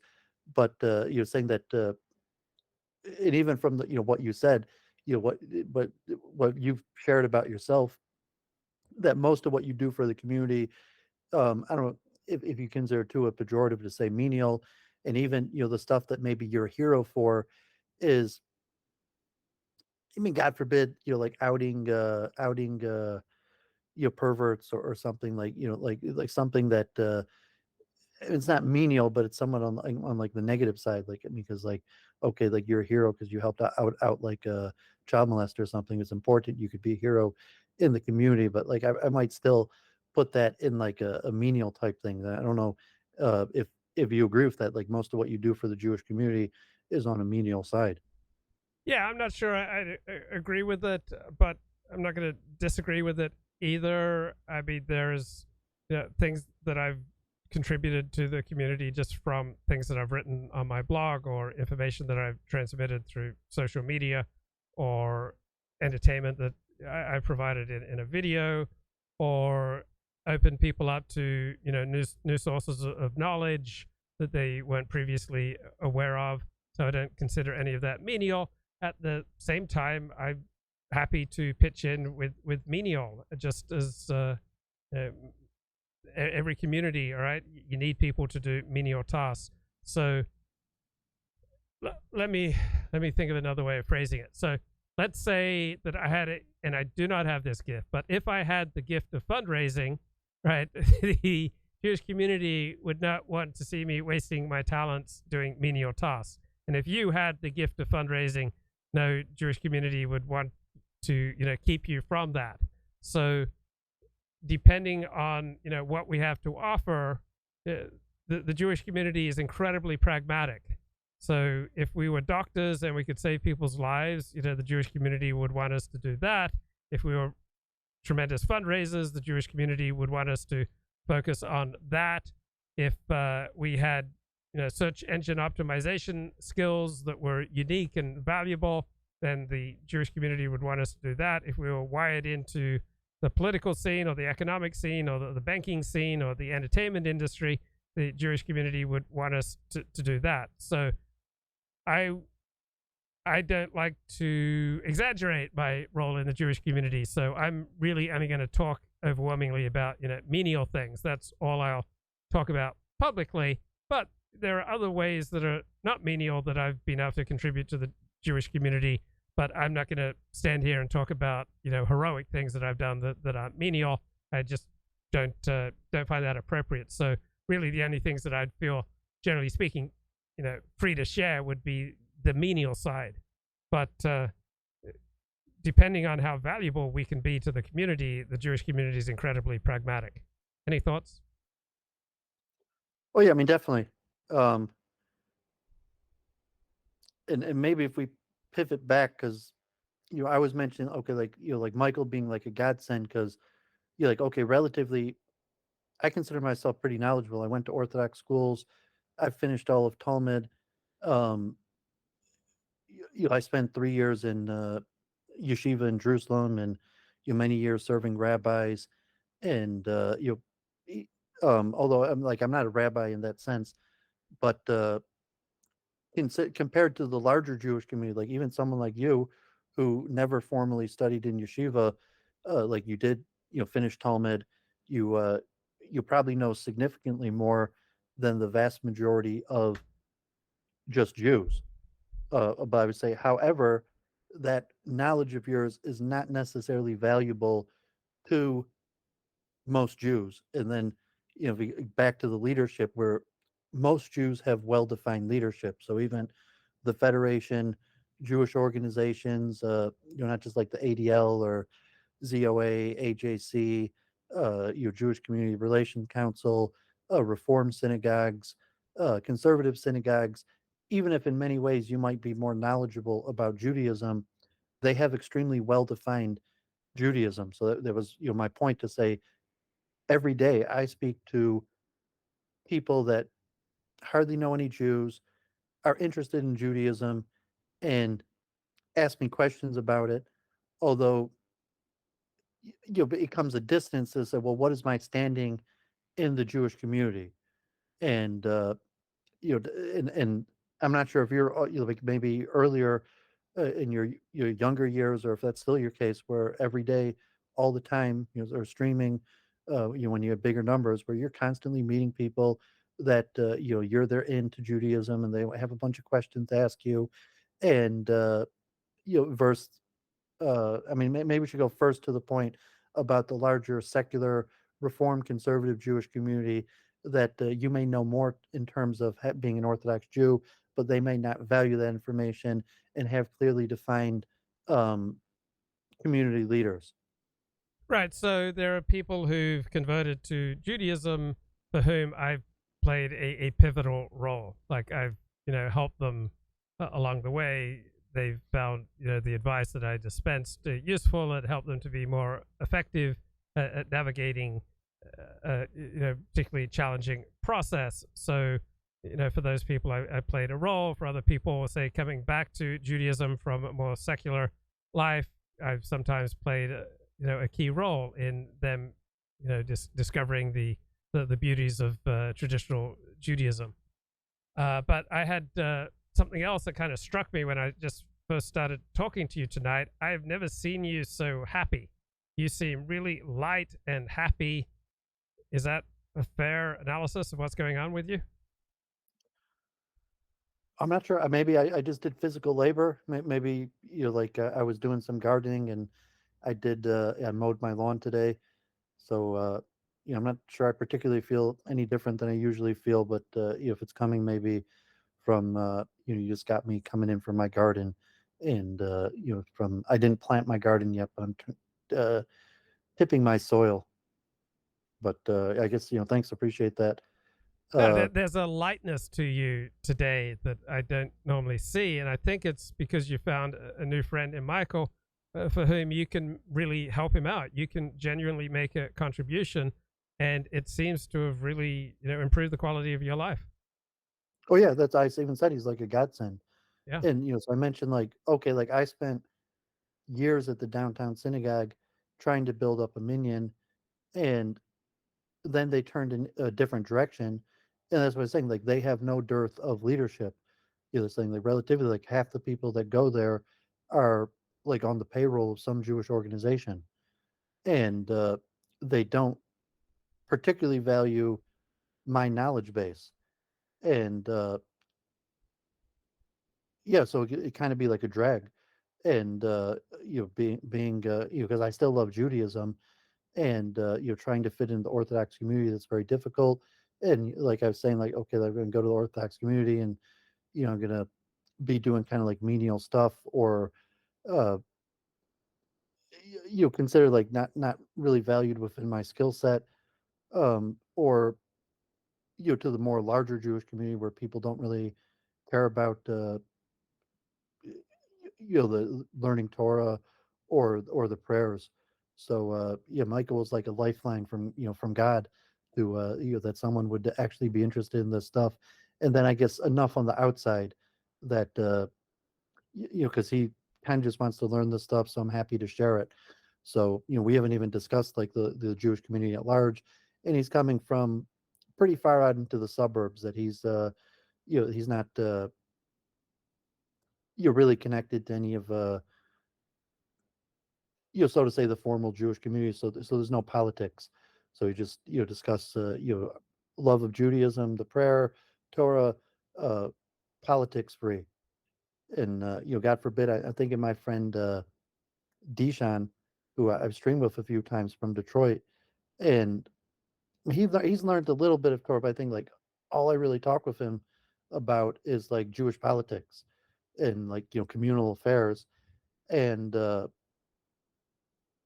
there's a handful of like even the I was trying to tell Michael like like you go to synagogue, most synagogues, people people go to meet their friends and talk business and politics.